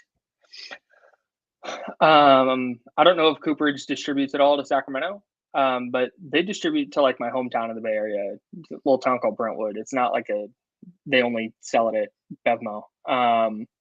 So I'll have a distribution list that'll go up on the internet. And then they also ship within the state of California. Oh, okay, good. And they're shipping sick. When I ordered a case for my bachelor party, and they send it like in a thick ass cooler, and it's all like it's really nice. Good stuff. Okay, yeah, a couple people were asking about it yesterday when Chris was on. So definitely mail it within the state. Unfortunately, they can't mail legally outside of California. Okay. Yeah. Good yeah, man. All right. Heather, Yeah, it'd be cool if anybody in the chatty house wants to come through. Yeah, come hang out. We're going to drink beer on a Friday night and talk 49ers football. It's honestly like last year we pulled up and Chris and I, when we were talking about it, we're like, man, if we can get like 15 or 20 people out there, that'd be really cool. And there was way more than that. And there's a lot of people in Niner jerseys, a lot of people clearly there for the event. But then there's people that are not for the event that are just hanging out. And after we get done talking, it's just, like you said, it's just sitting around talking, drinking beer for charity. Yeah. It's Redwood Empire Food Bank last year. So it's a great time. I had a blast. Yeah, good stuff. I'm really looking forward to it. Same. Really Are you gonna stay out there? No, I'll drive back. Yeah, I'll drive back. Yeah, I'll be fine. I'll drive back. Put some music on. Keep it moving. It'll be fine. Cool. And it'll be an easy drive back, anyways. I've checked traffic multiple times. It's not going to be the greatest drive. I don't think it's going to be the worst. I actually meant to check that right now. I'm hoping to leave right after my show on Friday. Because right now, I'm looking at an hour and a half. Okay. From here, and I don't want to deal with all that. Mine will be mine. Like the times that I've looked have been about 2:15 when like Apple adjusts for traffic. It never got worse than 2:20, so I'm expecting it to be like 2:30, especially getting out of Roseville. It'd be fine. Like I'm gonna leave when the show's over at 4. We'll have an Airbnb if you need to crash. So okay, let me know. That should be fine. But yeah, one too many Candlestick Chronicles. I might hang out a while. Yeah, man. I don't know if we're gonna go back to the house after, or if we're gonna go out. But It'll be a great time. Yeah, for sure. Does Kyle know if the beer's on sale right now? I don't think it is. I'm not 100% sure if it's gotten brewed yet. I'm checking the website. In fact, you know what? I can't chat from here, huh? Yeah, you can. I think. Can I? Oh no, you're on the guest list. No, you can't. CooperageBrewing.com/beers. That's fine. That one. Anyway. And there's a thing that says online ordering. I'll make a graphic for it so we have it up. I can put it up like one of the graphics like this. I could put something like that up for it and so people see it. All right, we got to go. Commercial's over. Okay, goodbye now. Yeah. Great stuff from our guy, Kyle Madson right there. Again, can't stress this enough. If you're a 49ers fan, you absolutely should be listening to the Candlestick Chronicles podcast with Kyle Madson and Chris Peterman. Two of the great guys who cover the San Francisco 49ers, and we're finally here. We're headed into football. It was great to see regular season football last night. It was great to see Josh Allen out there and Matt Stafford and Aaron Donald and the starters and know, okay, this is a real football game. I could do without 50 songs being sung before the game starts, but no. That's fine. I don't care how hot Lift Every Voice and Sing was or how hot the national anthem. Just play the freaking game and keep it moving. Yeah. Well, I mean, you did get The Rock. Well, that's fine. We can have The Rock. I don't know why every. That was a good little pregame. I don't get it. What's that? They said The Rock and Tinashe. That was a good pregame. Yeah, I guess. Yeah. I don't got to do that. If it's first night, like I'm good with it. First night, it's fine. I don't need to see it on Sunday. Well, week 1, you'll see it on Sunday. No, night 1. Night 1. That's fine. Okay. You want to turn up for night 1? Make it hey, it's all good. You don't need to do it. We don't need to do this. This practice really should stop. It's dumb. What did they do that you didn't know? Point out one other thing because it was pointed at. Will you get the stupid ass end racism sign out of the end zone? It looks ridiculous. Everyone looks at you sideways because no one believes this is genuine. Get that. What do you think you're doing with that in the end zone? You look stupid. It looks stupid. No one believes you. Get it out of there. It's ridiculous. Yeah. I agree. You're trying too hard. You're doing the wrong things. You're absolutely doing the wrong things. Man, this is a bad time to bring up something I saw yesterday and something that I thought while I was seeing it. I was on like Twitter. No. I was on Ocho Cinco's Instagram, and somebody had well, I wasn't it came up on the feed. I guess I wasn't searching it out, but it came up on the feed where he somebody was recording him going up to speak to Roger Goodell on the sidelines. This was before the game. And Roger was talking to somebody, and he sees Ocho Cinco, and he kind of moves the guy out the way, and just one of the biggest embraces you would ever see. The slap with the hug, and man, how are you doing? Like, great seeing you. And they had a good conversation. He was joking with Ocho back and forth or whatever. And it was like, it reminded me of something that we talked about before. And I've heard other people say, like, Roger is actually, he's the fall guy. Yeah. Like Roger Goodell, the person. I've heard people like who are mad at the NFL, who like advocate against how they go to practice. They're like, man, I've talked to Roger Goodell. He's a good dude. Like, he's a good dude. He's, like you said, the fall guy or anything like that. You know who believes that, and I'll believe him, is Dr. Harry Edwards. Exactly. Like, it's not Roger. It's the people Roger works for. That's the problem. And like all this other theatrical stuff, like, it's dumb. That doesn't, you're not addressing the issue. The Jay-Z stuff, the signs in the end zone. Like, if you want to, like, fine. If you want to leave it, like, that's fine. You do it all October for you've got the purple sign like that. Hey, cool. You want that to be your message?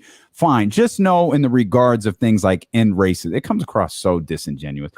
Y'all really left that up there or in there. Yeah. All right. Yeah. All right. Cool. Yeah. I don't know. It stood out to me last night. That was probably I saw it too. Because I think they did some type of montage of, like, they were showing the end zone and the back of helmets and stuff like that. And it stood out to me too. I was like, oh, okay. Like, I don't want to diminish anyone trying. I don't believe this is a genuine effort by the NFL or the people in charge of the NFL. But I don't want to diminish. I'm just trying to picture a situation where, hey, look, the NFL said to end racism. All right, hey, no. Let's not go to that rally. The NFL said we should end racism. So let's not do that anymore, guys. Yeah.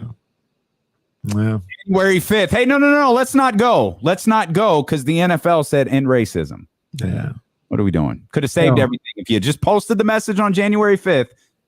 Everything would have been different. Look, man, no lie. I saw a picture that came on the Twitter feed, but like these fans crossing the street and stuff like that. One guy that you saw the Ram, it was a Rams fan. I'm not making this indicative of Rams fans or whatever, but just indicative of like the person that you were just imitating, right? One guy had a personalized Rams jersey with the number 6, the name January. That's what we're dealing with. I say, you for real? So that's what we're dealing Jericho. with. No. Oh. Jericho. Oh, there's y'all want wrestling fans. You want a fun story? Oh yeah, search Chris Jericho on January 6th. Oh man, you'll end down the rabbit. Now, to be fair, it's not Chris. It's not him. It's his wife. Oh man, you talk about falling. Someone I got sent that by a friend of ours one day. I was like, I don't get it. What is this? He sent me down this Reddit rabbit hole. Oh, it was fascinating. It was incredible. Don't do it now. Do it at 4. Actually, don't do it at 4 either. Do it at 4:30. But you'll get a kick out of it. It's quite humorous. James Ham is going to join us coming up here in just a couple of minutes. Here's a few random notes headed into this weekend. Tua Tagovailoa is 3-0 against the Patriots. That's random to me. Tua Tagovailoa is 3-0 against the Patriots. More importantly, 3-0 against Bill Belichick. There you go. There you go. Jaguars playing the Commanders. It's a ridiculous sentence, but it's happening. The Jags didn't score over 26 points last year. Not in one single game did they score over 26 points.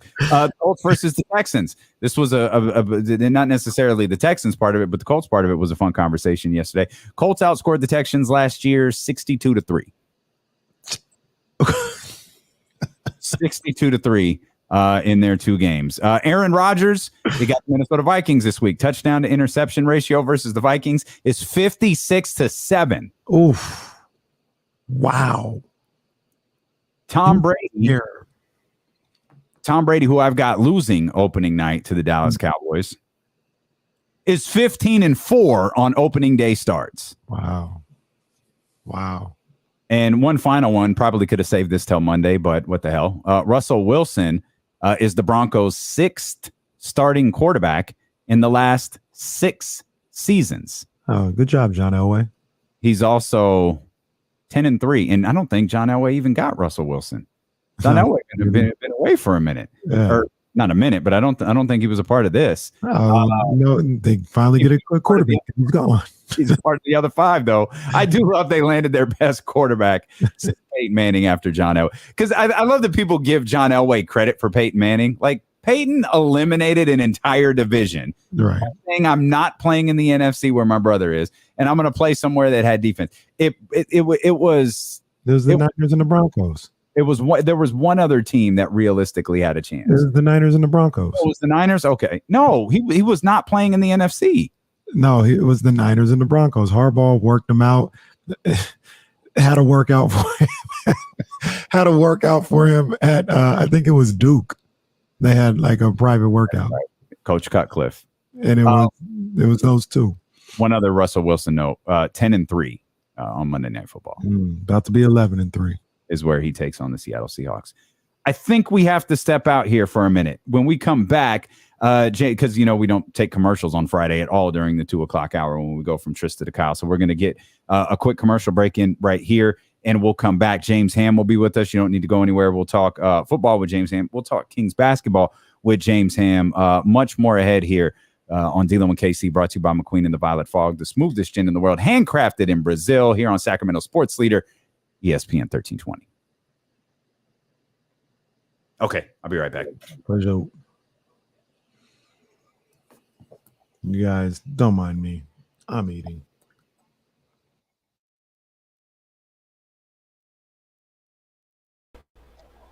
Well, I'll hop on by myself. What's going on, James? I didn't even see you in the waiting room. What's happening? How you doing, man? Happy Friday. Yeah, happy Friday to you. I have that ability that I can actually turn on the put myself in the stream. Because you're admin. Yeah, I got one of those admins. Hi, Rob W.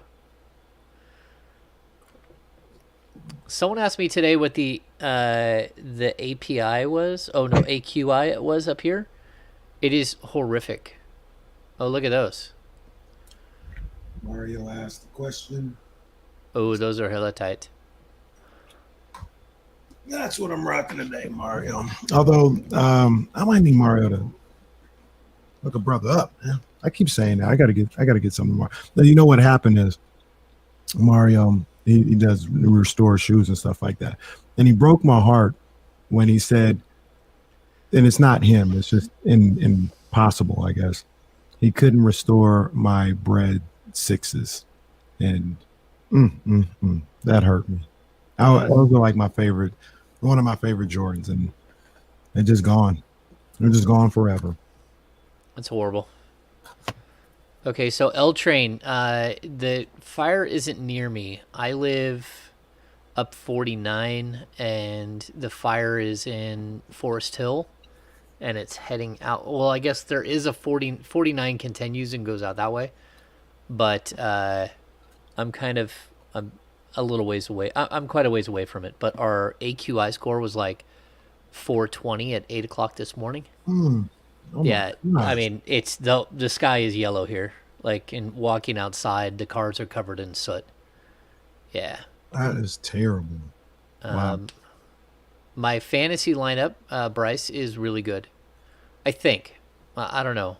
Me and my son, we share our team. So we have Mahomes, we have DeAndre Swift, we have Scary Terry, we have Scary Terry who?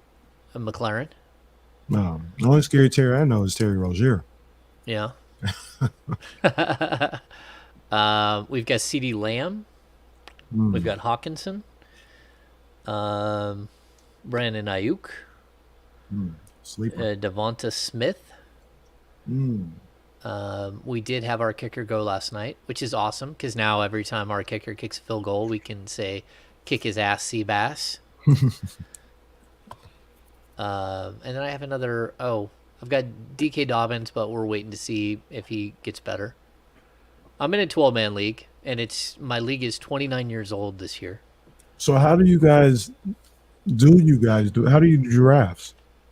We have a 2-man keeper. You can keep up to 2 offensive players and 1 defensive player. So the defensive player is your last pick. The offensive players, if you don't keep anyone, you enter the draft 2 rounds early. If you keep 1, you enter the round in the second round, and if you keep 0, like if you keep 2, you enter in the third round. Yeah. What's happening, James?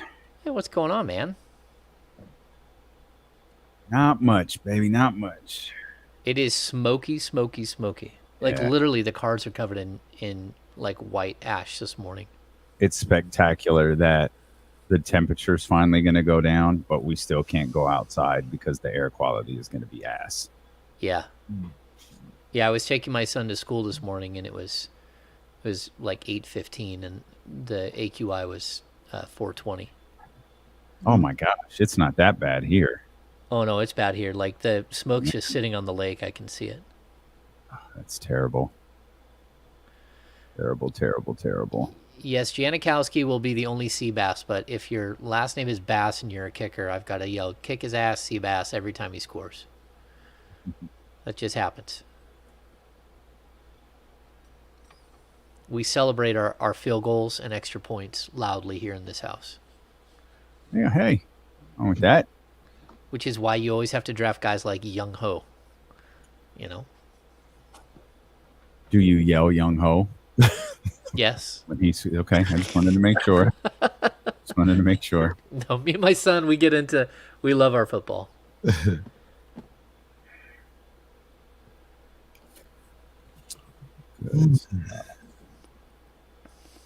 Young Ho.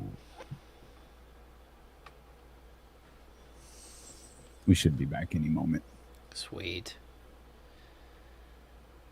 Candace Parker is trending. Why is that? Is this a Mary Gax from last night? No, she's not trending like that hard. Let me see. I took a picture of Grass Valley. You see the? Oh yeah, that looks awful. Yeah, that's terrible, man. It's horrible. That's terrible. Hang on, guys. Go.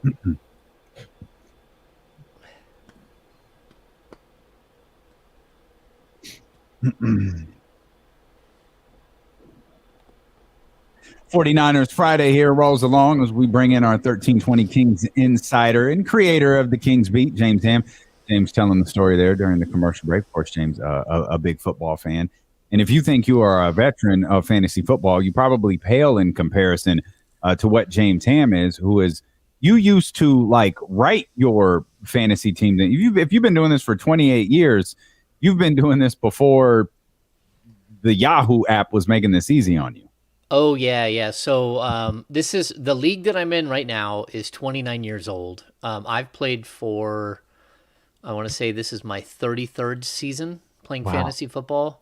The league that I'm in, like we've been around so long that, you have like the life cycle. Like everyone has had kids. We've actually lost 2 players who have passed away. We've had spouses pass away and stuff like that. So, I've played forever. And so what you used to do... Probably have had multiple spouses, too. Well, yes. Multiple players have had multiple spouses, yes. But I think the cool thing, like when I first started playing, is you would get up on Monday morning, you'd race down, you grab the Sacramento Bee or preferably the USA Today because the box score was bigger. And then you'd have one person call out a name and then you'd score it. Like the other person would find the name in the box score it. And then so like, do you have any other bears on that lineup? And we'd go through and get all the bears because you'd be on that box score. How long does this take? It will probably about 20 minutes, and then you'd have to get up the next day and get the Monday night game. So you could sort of judge who was going to win, but you'd also like to call in your lineup. You'd have to like literally call someone's answering machine and leave it on. So someone would say, "Okay, I'm not going to pick up any calls from 8 to 12. Go ahead and leave your lineup on my answer machine." There are people listening right now that don't know what an answering machine is. Yeah, guaranteed. Yeah. There are people producing the show that don't know what an answering machine is. Have you ever seen an answering machine in your life?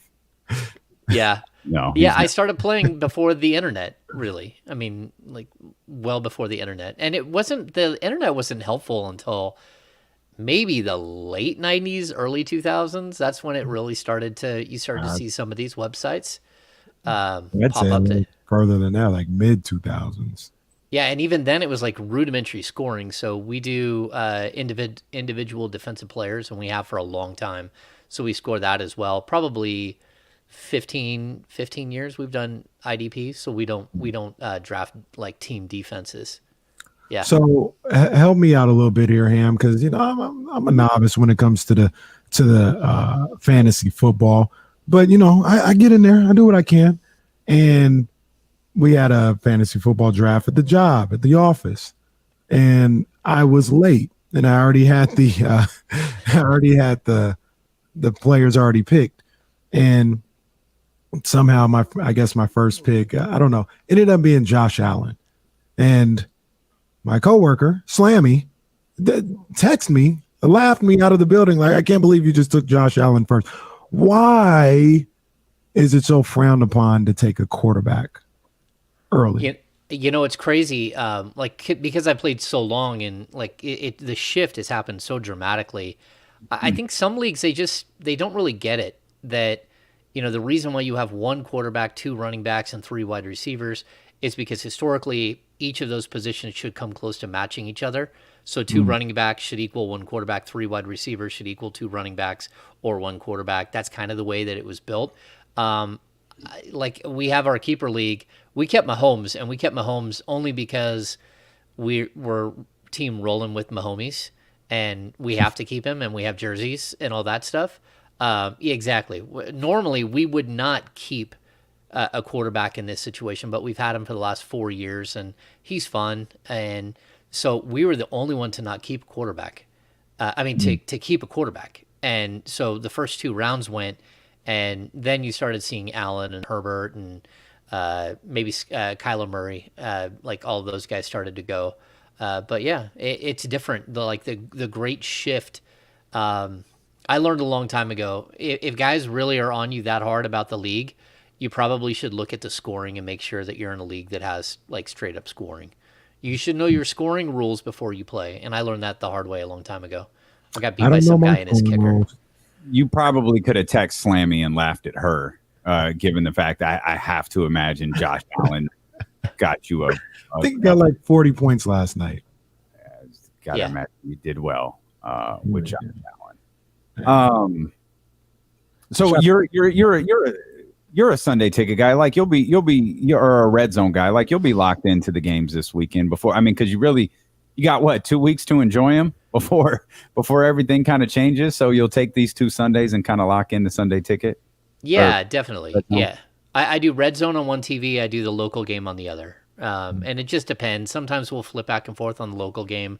We'll usually keep the volume up on the red zone channel just because he's hilarious, the guy who does a red zone, and it's fun to sit there and, it's a grind. I mean, I don't know how that guy does it for 6, 7. That's got to be tough. Yeah, he's got something, he's got someone in his ear saying, all right, we're going to this TV, like start talking about, the touchdown that's coming up. And like, you got to be really good at that stuff. So we'll watch, we'll get up early. I'll make breakfast. We'll be like on the couch here, with our legs up from, probably about 9:45 until the late game is done. So we'll put in a full 9 hours of football watching. Hey man, the NFL, they do it perfect, man. They do it perfect. It's perfect to have all the games on one day, most of the games on one day, half of them going at the same time, half of them going at another time. It is about as perfect as it gets with scheduling and TV and getting people excited. I feel like, I guess they've always done this formula. I don't know when it really took off and became the way it is now, but I mean, this is going to be an institution in America, in our lives forever. This is perfect. Yeah, it used to be just the 10 o'clock game, the 1 o'clock game, and then Monday Night Football. The addition of Sunday Night Football is spectacular. And then I don't love the Thursday night game, but it does kind of break things up a little bit. As we segue to basketball here, just a couple of weeks from the start of Kings training camp, have you watched Domantas Sabonis much in Euro basketball? Yeah, I've watched Brendan's bag, but yeah, I've watched plenty of it. I mean, he just looks so fit. He looks like he's in incredible shape. He's leaned down. I really enjoy watching him play. It seems like the longer that Lithuania goes, the more they kind of get it, that they have any elite player that can do all of these amazing things. And the first couple of games, it really did feel like they didn't know how to use him. And we're finally starting to see them use him as the offensive hub and run everybody off of him. So yeah, that's been fun. And he's the round of 16 is starting, right? So it's going to be difficult for those guys to get through. What do they got? Spain first. That's going to be difficult for them to find a way to get through. But either way, what's that? Probably not the worst thing. It's not. Yeah, time and get him back. Yeah, he'll get back, and then there's already a bunch of players here in Sacramento that are working out together. This is great. This is what you need. You need the team to be together as much as possible. They did. The Kings did make an interesting roster move, or they're making an interesting roster move. So they're going to bring in DJ Stewart. They still have, as of right now, they have 20 players that they've got commitments from. But the way that that's going to work out is kind of interesting. The Kings have not officially signed some of these guys to contracts. They've just got handshake agreements. So they can still pick up guys right now.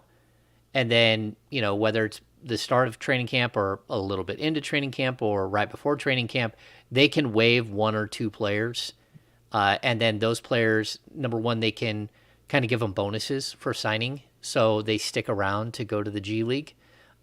Because this is hard. Players right now, they have to make a decision whether they're going to go sign in Europe or they're going to try to give it one shot to make it to the main team. And then, again, you don't make that much money in the G League. You make a lot more money overseas. So we might see one or two of these transactions before the Kings finalize their roster for training camp on that first day. We might see a player or two get picked up and then get waived, get a little bit of a bonus, so they might make it back and stick around to go to the G League. What exactly do you make of the DJ Stewart acquisition that they plan to do? Me personally, I like DJ Stewart. I think he can play. There's a part of me that would rather them have him as the third point guard as opposed to messing around with Deli or Quinn Cook. And if you're not even going to do that, at least that should be somebody that should be in your system in Stockton, which I think he has been for a little bit. But I like his potential and I like his game. But what do you think the thought is with potentially bringing him in? Yeah, I mean, basically we're looking at something similar to an Exhibit 10 contract, it sounds like. So I'm not sure if he'll be around the team or not. We'll have to wait and see how they handle that. But it is a way for them to keep him in their system. So if he is going to sign right now and there is some upfront money, we're hearing $50,000. I think that's a little bit less than what a G League player makes now. So that might be a way to kick in some extra cash. We'll have to wait though, because Sam Merrill will be in the same situation. or a similar situation where, it's kind of like a summer contract and you got to see he'll get a shot. He might get a shot to make it the team. One of these guys might get an opportunity to be at training camp and actually make the team. But still, like, the numbers are rough. I mean, you can look at the numbers, and the Kings have to make 3 cuts as of right now. If they bring in Stewart, that means they're going to have to make a 4th cut. You can see that, like, one of the 2 point guards won't get kept. At least one of the 2, veteran point guards in Quinn Cook and Matthew Dellavedova. Merrill is up against it because there's a bunch of shooting guards. So right there, that's 2. But then the last cut is probably going to be a difficult one. You got KZ Okpala, you got Chima Moneke, you've got Kent Bazemore. Do you have too many bigs? Like, does Chimezi Metu come into the conversation? So there's going to be a lot of things that happen with that last roster spot. We were having a similar conversation with Matt George yesterday, and one of us posed the question, any chance at all, not advocating for it, genuinely just asking the question, any chance Alex Len would get cut? See, that's really tough. I don't see it, and there's a specific reason. Even if you don't think that Alex Len is part of the plan, and you already have Rashawn Holmes, and you already have Neemias Queta as well. The problem that you have is that $4 million trade chip, that's what he is basically. He's an expiring contract of $4 million. So when we start adding pieces together, and Trey Lyles at $2.6 million, and Terrence Davis at $4 million, Alex Len at $4 million, $18.3 million for Harrison Barnes. These are all pieces that you can put together into different packages if you're going to make a trade. And once you waive a guy, if he doesn't get picked up, which he's not going to, he'll sign for a veteran minimum and just take the $4 million and then maybe go get another 2 point something from someone else. But the point is that once you waive him, you don't have that anymore. So it's almost like a trade exception, except for it's a more versatile trade exception. And so you want to keep a hold of that early on. And again, I don't know if he's part of the plan. But what if Rashawn Holmes really isn't part of the plan and you just haven't found the right deal, and the right deal comes along, and all of a sudden you've already dumped Alex Len and you're looking at Neemias Queta, who's really inexperienced, as your backup center. I don't think the Kings are going to go that route. They're always going to keep some depth at that position. Is this normal? To have this many people coming into training camp, and I don't necessarily mean normal for the Kings, but just around the NBA, having, you got, I guess, 20 spots, but they've got 25, 26 guys that may be coming in or may have some type of partial contract. Is this the way a typical NBA organization runs their training camp? Yeah, I mean, right now they have 20, and then if you add DJ Stewart, that's going to be 21, and you can't hit 21. So someone will get either signed and then waived, or someone will get traded between now and the start of camp. You can only walk into camp with 20, and that's 18 standard roster players and then your 2 two-ways. Or I guess you could not have 2 two-ways, and you can just have 20 guys coming into camp. That's possible too. So the maximum you can bring into camp for the day one of camp is 20. But, 5 days into camp, if you want to waive somebody and pick someone else up, you can do that. And then that player you can also allocate to your Stockton Kings roster if they decide to stick around in the States and go to the G League. They're one of your cuts, so they can go to your G League roster. But as far as is this typical? Strangely, I'll say it's not typical for the Kings. The Kings don't usually get up to 20. They usually come into camp with 18 guys.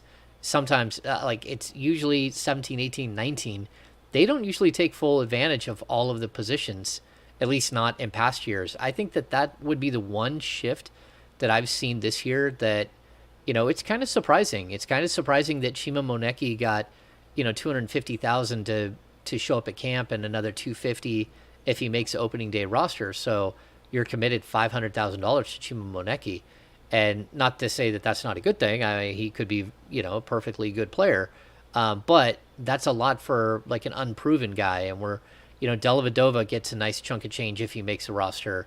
And I would assume Quinn Cook does as well.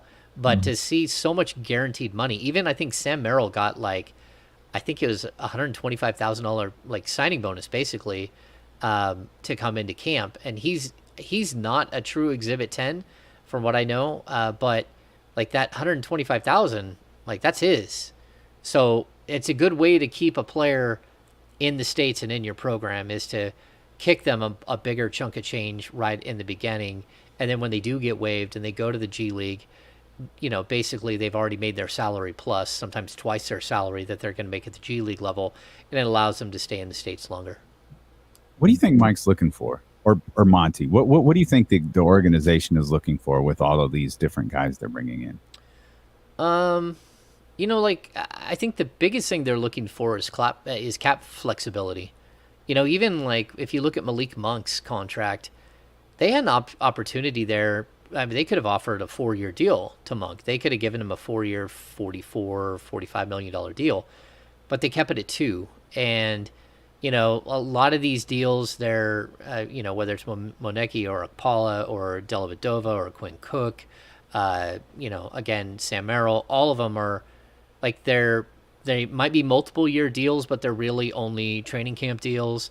So the Kings aren't committing anything to sort of the pieces that aren't your main pieces. So you've got Fox and Davion at the point that are under contract, and of course Monk and Herter that are under contract. You've got Holmes and Sabonis at the center. You got Keegan Murray. But outside of that base, you really have a bunch of guys who aren't under long-term contracts. And so they're looking for max flexibility this coming off season, the off season after that. And, it's an interesting way to build it. Yeah. I like it. I like it. One thing that I always kind of talk about, and this is a little different than the financial implications, is I think back to USC, Pete Carroll, when they were in their heyday, and he always talked about competition and how the practices were super competitive. And he would always talk about how, hey, if you're a junior or a senior, then this freshman comes in here and outplays you, guess who's playing on Saturday? That's what it is. And I'm bringing in 5-star recruits. I'm bringing in some of the best freshmen in the country. So he would talk about how, and the players would talk about how that level of competition, and not only for the returning players, but the new players, knowing that if I play well enough, this isn't some politics going on. If I play well enough in practice, I can play. They obviously had top end talent. That was maybe the most important thing. But I just always think about that level of competition that I felt breeded that type of success. And I don't know, James, I kind of feel like that's what's going on here in Sacramento. Yeah, this is the NBA, it's not college. So you got guys that are going to play no matter what, but they'll be pushed. They'll be pushed. And there's some people who, will be playing for playing time and playing for a roster spot. And I think that's only going to make everybody else around them better. Yeah, I mean, I think if you walk into camp and every single person is playing for something, I think if we really look at this, the only people who aren't playing for something really are Sabonis and Fox. Everyone else is playing for something. Mm-hmm. And whether that's a roster spot, a rotation spot, extra minutes, a starting job, whatever it is, everyone is coming in with the same mindset that they've got a goal or they've got something that they're looking out for. And I think the big thing I'll circle is that I kind of want to see what happens with Keegan, because over the last few years, we've seen that the Kings, just organizationally, even during the Monty McNair era, which is only 2 years, rookies have to earn it. And I'm not saying that Keegan hasn't earned it, but Halliburton didn't start. De'Aaron Fox didn't start as a rookie in the beginning of his rookie season. Marvin Bagley didn't start. I want to know what they're going to do there at the power forward spot, because they do have a couple of veterans they can put in there and be placekeepers while they bring him along. Like Trey Lyles? Yeah, like Trey Lyles. I'm sorry, that came across terrible. I'm not trying to insult Trey Lyles. It's just really. Well, it goes back to like we're going to watch the San Francisco 49ers open up this weekend. Mm-hmm. I don't think there's any question that, in a normal situation, that Jimmy Garoppolo on week 1 would be a better option if you were just concerned with winning week 1. If you're just concerned about winning week 2, Jimmy Garoppolo is going to be a better quarterback in those first 3-4 weeks as you're trying to get Trey Lance worked into a starting lineup and figuring things out and all that stuff. But I think when it comes the way I'll equate it to the Kings is I would like to see Keegan Murray start. I don't think that there's been reasons for the Kings not to do something like that, to put a guy out there and let them kind of if you're going to succeed, you're going to succeed. If not, hopefully we got a quick hook and we can figure something out.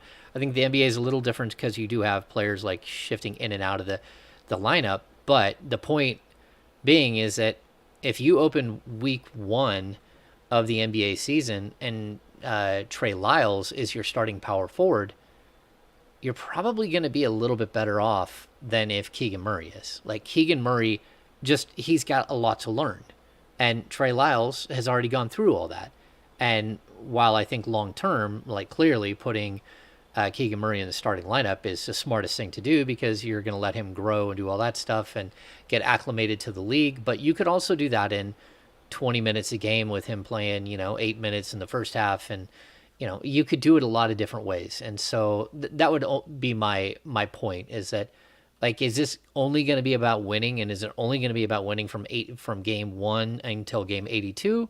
Or is it going to be about integrating a player who's going to be a major focal point of your team for years to come right now and letting him get his lumps and maybe cost you a couple of games early in the season? It's James Dave Yeager Ham right there. James Dave Yeager Ham. We'll talk more Kings basketball. I don't want to talk more about that. We'll talk more Kings basketball. We'll talk 49ers football as well. Week 1 of the NFL season is here. Much more ahead on D-Lo and KC, brought to you by McQueen and the Violet Fog, the smoothest gin in the world, handcrafted in Brazil, here on Sacramento Sports Leader, ESPN 1320. I'm going to change all of these three screen nameplates. I don't like them. I'm gonna make them two. I'm gonna make them like this.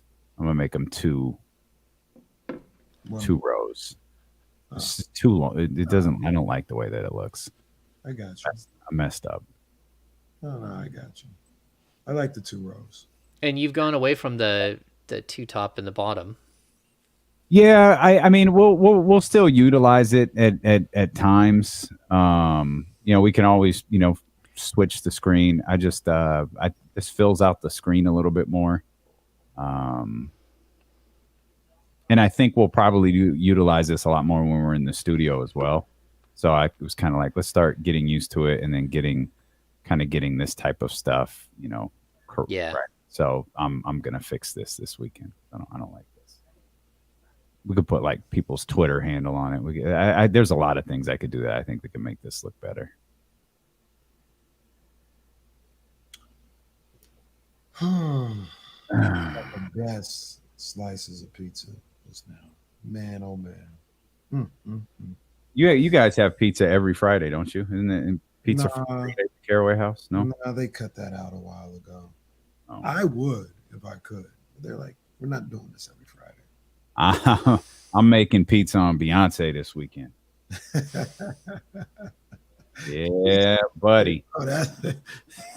Anybody that don't know the story, that's it's a crazy line right there. I'm making pizza on Beyonce. It's the name of my grill. Oh, so you did get a grill? I did, yeah. Oh, you weren't, yeah, because it was Tuesday. You weren't here. Yeah, I did. All right. I got a Traeger. A Traeger. The little pellets, yeah. Nice. Yeah, it's pretty cool. I had a solid debut on Sunday. I had a solid debut on Sunday. No tri-tip action. Yeah. Nice. Yeah. Went well.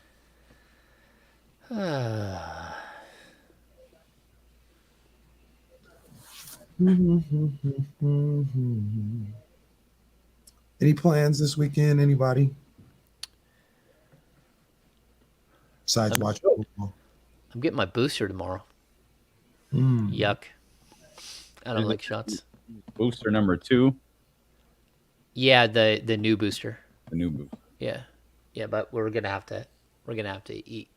We're gonna have to have it for the season.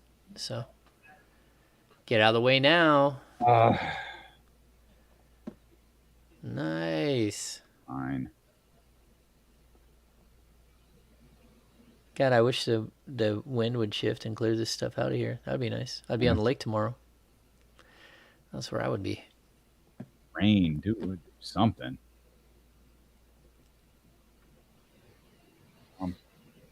Rain will be great. Yeah, rain would be amazing. Okay, so Thomas G, you didn't feel great. I haven't felt great after all of my shots, and I don't do shots well. I didn't have any issues. I'm trying to remember. I think the third one was the only one where I was like, yo, this sucks. Yeah. And it was probably 6 hours. It wasn't a full day. Like it was about a span of like 6 hours where I felt like crap. Yeah. And then by the end of the evening, I started to kind of kick out of it a little bit. Hey, Bryce, who's in the chatty house, the new booster is available to everybody. It's available, and it's first come, first serve. So you can, like, I think I'm going to Walgreens, but Rite Aid has them as well. Yeah. I didn't eat I cooked. Yeah, I made that for other people. Oh, Shannon's rough. Yeah, my first one was nothing. Second one was nothing. That third one was like, F you, buddy. Yeah. I just got tired and winded the first night. That's all. Yeah, Jesse hasn't felt anything. You got, I know you got all 3. Yeah, I've had 3 for a while. I think the company. Oh, we're coming back. Mm-hmm. Appreciate you for being with us here on this Friday. If you missed any part of today's show, you of course can watch it on twitch.tv/ESPN1320 or youtube.com/ESPN1320. You can download the podcast wherever you get podcasts from, on the Odyssey app, on Apple, on Spotify. You can find the King's Beat there as well with James Ham, Brendan Nunez, and Sean Cunningham. You can also find Corners of the Culture available. New episode dropped late on Wednesday evening this week due to a publishing error on my part, but it is available for you now wherever you get podcasts from. The latest episode of Corners of the Culture. Week 1 of the NFL season is here. We'll talk 49ers and Bears here in just a heartbeat. I want to follow up on James. You were talking about Keegan Murray and how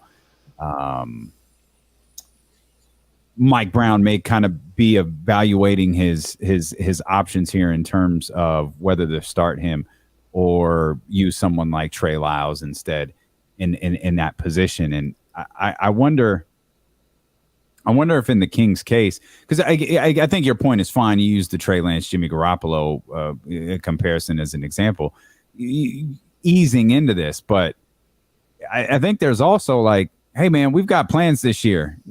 We want you cooking by, game 40. So let's get you out there and get you as comfortable as possible and get, you're not going against no shade intended against summer league guys. Like, you got LeBron James coming to town. We got the best players on the planet coming to town now. And, no better way than to get you acclimated than to put you out right now, get you in there right now. Yeah, I mean, he's going to play no matter what. It's how much is he going to play and what's his role going to be? Because, I mean, look, in all honesty, if he's in the starting 5, he's what, the 4th option or 5th option?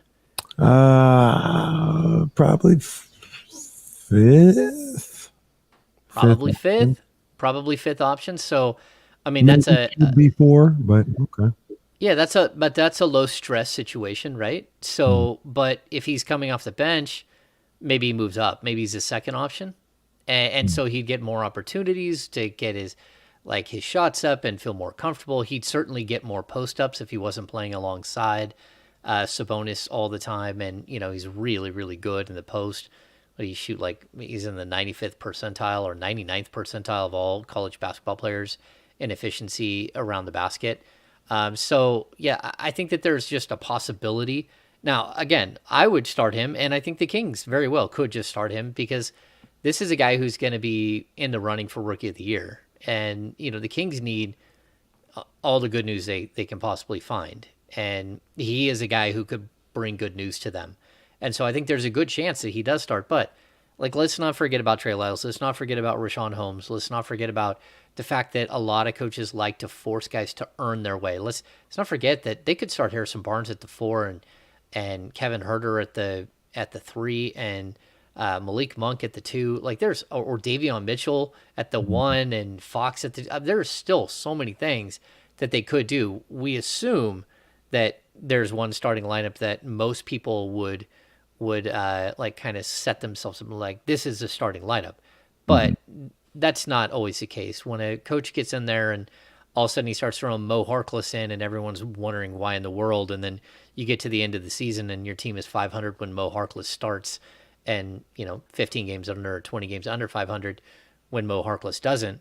There are reasons why coaches do certain things, and I would start Keegan Murray, but I can also understand that if it's just about wins and losses, that Trey Lyles or one of these other options might get you more wins in the first 20 games of the season than a rookie who's never played against this level of competition. And look here, I mean, I'm seeing the Chad House and the Chatty House, and not everybody, a lot of people are, upset with the idea of Trey Lyles starting over Keegan Murray. Much like James just said, I would start Keegan Murray. I want Keegan Murray to start. But here's the bottom line. Win the damn games. And Trey Lyles starts, and the Kings are able to start 13-7, as opposed to maybe they'd be 10-10 with Keegan Murray in there. Man, start Trey Lyles. I don't care who starts as long as it equates to winning basketball.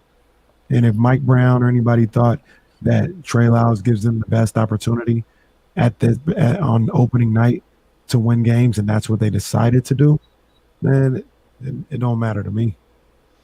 Yeah, I think it's really interesting. Even looking at the Chatty House, Keegan Murray is the most NBA-ready rookie. But just because you're the most NBA-ready rookie doesn't mean that you're the most NBA-ready power forward on your team. It doesn't matter. NBA-ready, he's ready to contribute. I expect him to play by the end of the season. I think he'll be playing 28 to 30 minutes a night. I think at the beginning of the season, 24 to 28 minutes. He's going to play a ton. And he's going to play a ton. He's a very good player. He's a very versatile player. He's solid defensively. He can hit the 3 ball. He's shown the confidence during the summer league that he will take the 3, which has been an issue that the Kings have had with some of their other players that just won't shoot enough. I don't think that's going to be a problem. So I think he's going to get an opportunity, but let's also give Mike Brown some, the key to being a good coach is to put your players in a position to succeed. Mm-hmm. And that's it. And so if succeeding means he's coming off the bench, that's one thing. If succeeding means that he's the 5th option and doesn't have to worry about being a scorer, and so you can put him in the starting lineup because he's more versatile defensively and stuff, then maybe that's what it is. I'm just saying, everyone should keep their options open here and realize that Mike Brown is a better coach than anyone else that's in the Chatty House or on the radio right now. I'm sure there are some people who disagree with that. Yeah, of course there are. They're a better coach than Mike Brown. It's just, we're just talking about ideas. The original question was, going back to how this is all gonna shape out. And I think that what we all do very much have a preconceived notion about, or we all have an idea of what we think the starting lineup will be. But that wrinkle of Harrison at the 4 is interesting. Because again, this isn't Luke or Alvin. This is a brand new coach. This is a brand new coaching staff.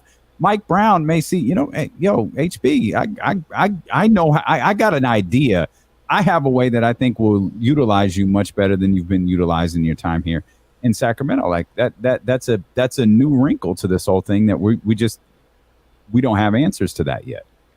Yeah, we don't. And I mean, we don't even have the answer to whether Keegan Murray is 100% medically cleared for contact at this point.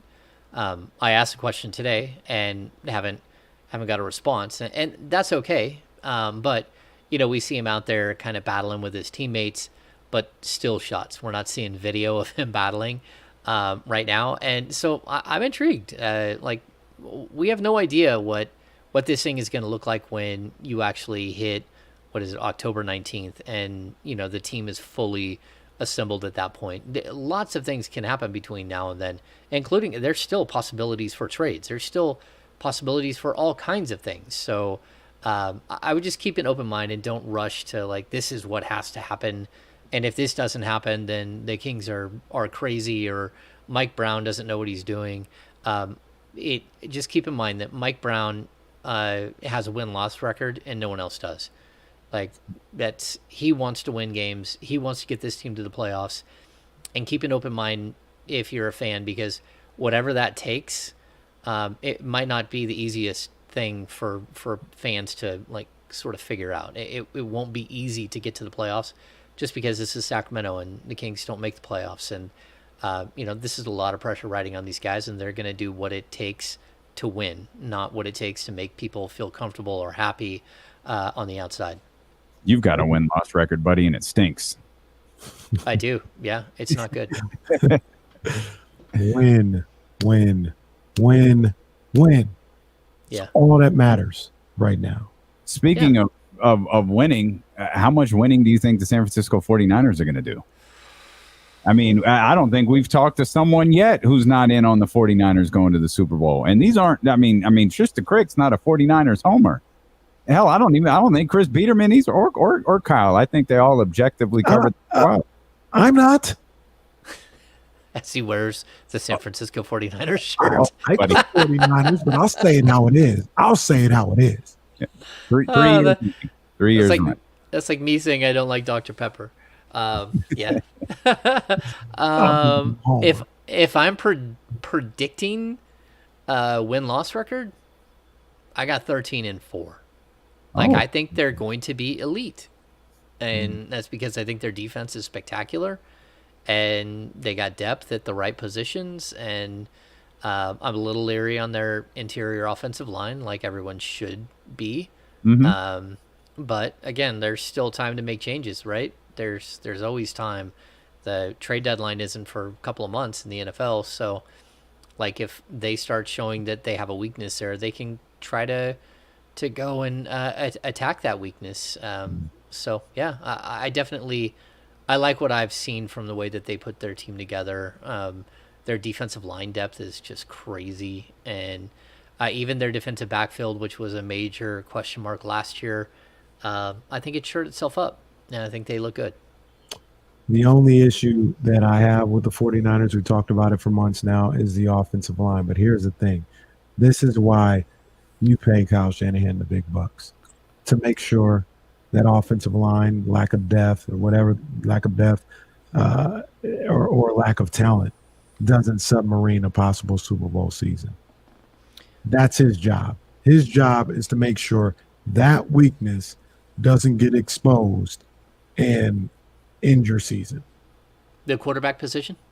The offensive line. Oh, the offensive line. Sorry. Yeah. Well, offensive line and quarterback, and make sure your quarterback is good enough to get the job. Those are his two jobs. That offense, he's labeled the offensive genius and all this other stuff. I think it was Trysta who said he was the best coach in the game earlier today too. If that's accurate, and I don't think that's far off. I don't think that's a hot take. It's his job to make sure the quarterback and the offensive line aren't anything that ruins your season.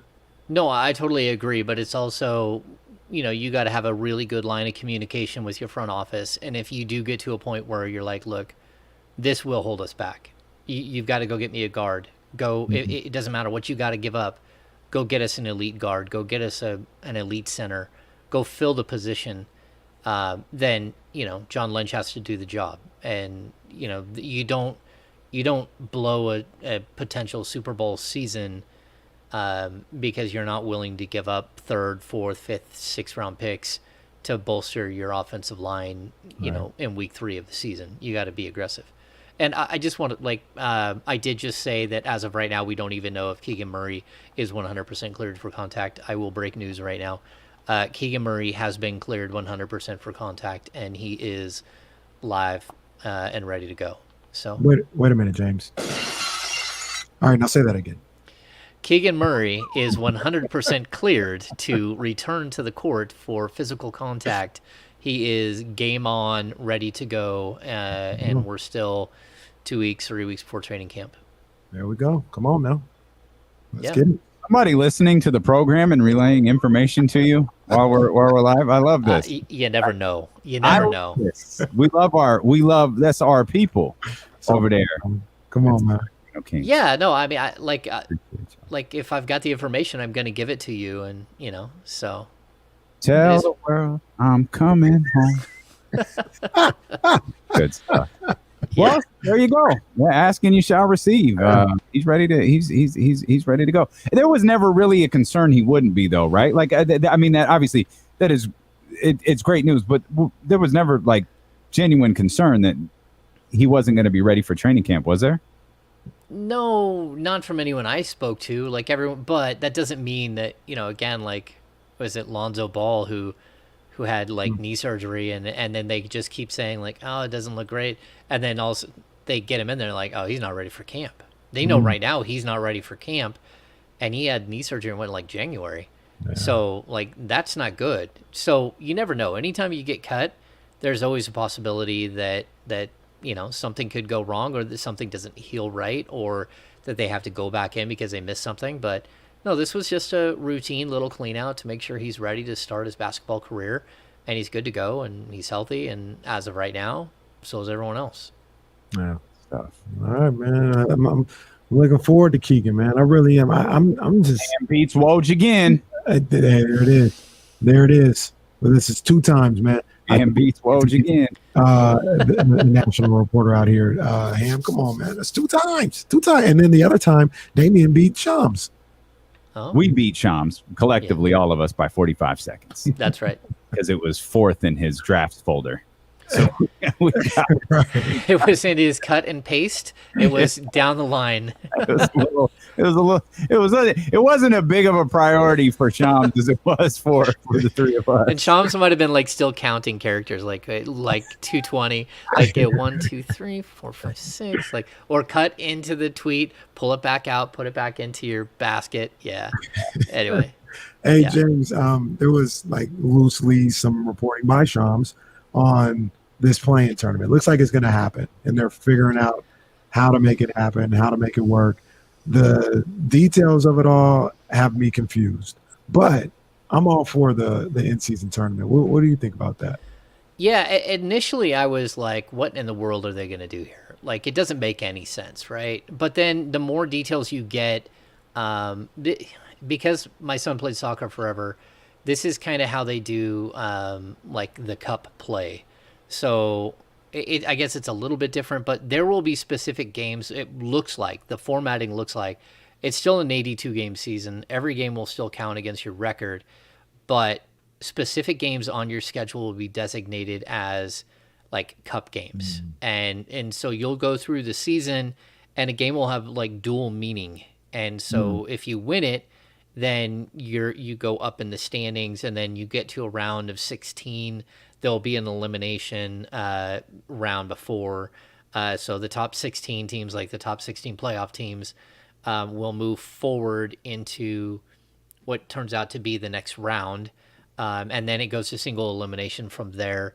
And then the only way you play an extra game is if you're in the finals. And then you play 1 finals game. So there's potential for an 83rd game. But again, that's kind of the way, like, is it the California Cup in soccer here that youth soccer goes through.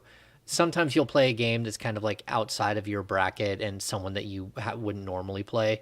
That won't happen in the NBA, of course. You'll just play your teams. But yeah, I mean, I think the interesting thing about it is that the NBA is going to try to package this. They're going to try to sell it. We're already seeing that the salary cap is skyrocketing next season. Is going up, I think, $11 million next season. Yeah, and the luxury tax is going up like $162 million. So like an extra $12 million over where it is right now. I mean, that's crazy talk, and it's what makes Kevin Huerter's contract, trading for Kevin Huerter, like absolutely brilliant. Because when just look at year 4 of Kevin Huerter's contract, where he makes like $19.6 million. $19.6 million in 4 seasons is going to be worth like $11 million right now. That's where the salary cap is going in the NBA. So it is really interesting. Like just because the NBA is going to package this thing, they're going to try to go get a major sponsor, or they already have like 5 major sponsors lined up for this. And it's just going to be another way for players and for the league to make money. Is there a TV deal coming up? Do either one of you guys know? It's coming up, but I'm not sure when, which is why we might start hearing rumors about a potential expansion, because it's always going to be tied to the new television deal. No team wants to share what's happening right now. So like each team as of right now, I think they get like $90 million a team for the national television deal, something like that. It's ludicrous how much money they get. And they don't want to split that 32 ways, because then their chunk of change goes down by a whole bunch of money. But you work that up with an expansion fee. Yeah, well, an expansion fee is going to be $2 billion for each team. Like there's no question. Like an expansion team will cost somebody $2 billion, but it might even be like 2.5, whatever the going rate is right now. I mean, the Kings are like per Forbes are worth like 2.08 million billion. I mean, and when they were bought in 2013, this team was valuated at 535 million. Yeah. Like Vivek has made 3 times his investment. So that's just expansion is just when, not if. There's too much money on the table for them not to expand. Well, there wasn't before. That's the key.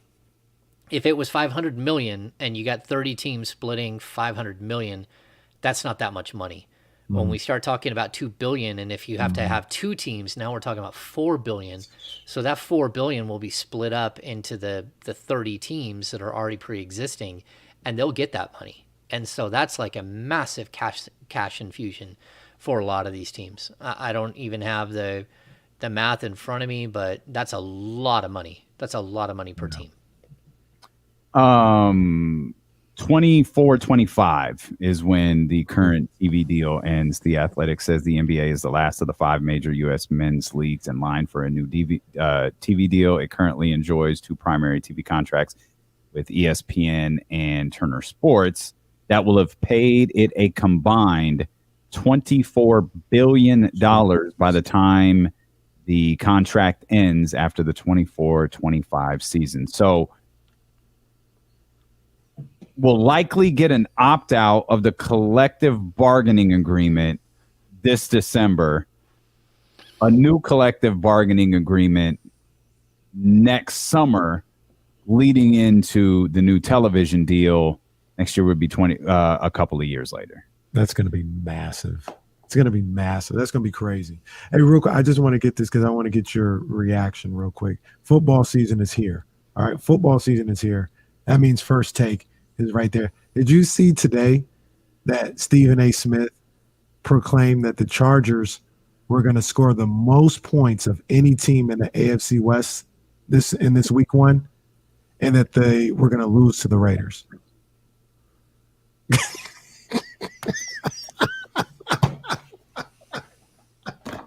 That sounds like science.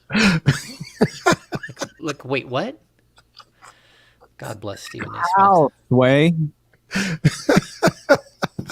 Okay, and just so you know, I did the math.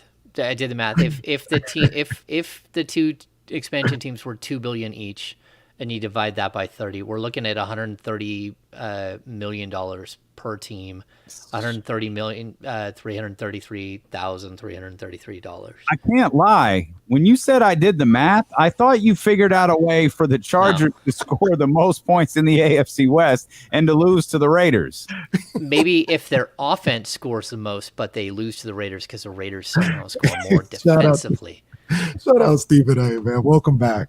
Welcome back to football season. Man, my goodness. Making stuff up. That is amazing. We appreciate you so much for being with us. If you're looking for some things to get you through the weekend, Corners of the Culture is available wherever you get podcasts from. The King's Beat is available wherever you get podcasts from. It's also available here on YouTube. We hope that if you're watching the show, you hit the thumbs up. Before you go, have a great weekend. Drink responsibly. D'Lo and KC, brought to you by McQueen and the Violet Fog, the smoothest gin in the world, handcrafted in Brazil. And we will see you back here Monday on Sacramento Sports Leader, ESPN 1320. I love the Niners. Let's go, baby. Oh, that's tremendous. That is tremendous. Wait, let me see. Now that we're on, let me see what it sounds like. James, are you going to tweet about Keegan Murray? Probably. Okay, because I had just typed out a tweet and thought, no, I'll let you do that. Yeah, it's. I'm sure it's already out there because someone in the Chatty House probably put it out there. I just did the math. If they charge $2.5 billion, which I'm going to guess is going to be closer to the prevailing rate at that point, when they do expansion, that'd be like $167 million per team. Just like, there you go, $167 million, which of course the players get half of, which then we'll have to figure out if they're going to do like a weird escalation or just let the salary cap jump 1 year. So look, let me get the timelines right. Would they be able to double dip if they did that after the new TV deal? Oh yeah, that's what I'm saying. The new TV deal, like part of the selling point, would it be, hey, we're going to add 2 more markets? Yeah, I mean that's going to be part of it too. Like you're right in both instances. So yes, the 30 teams will benefit from the whatever the fee is, right? And then 32 teams will benefit, especially if they do add 2 teams. You're talking about 2 additional markets, but again, you have to remember that 2 additional markets, that does mean something, but the local television market will actually have a bigger play in that than anything else. So they're potentially getting. Hold that thought, Casey. Jesse, you need me to disconnect?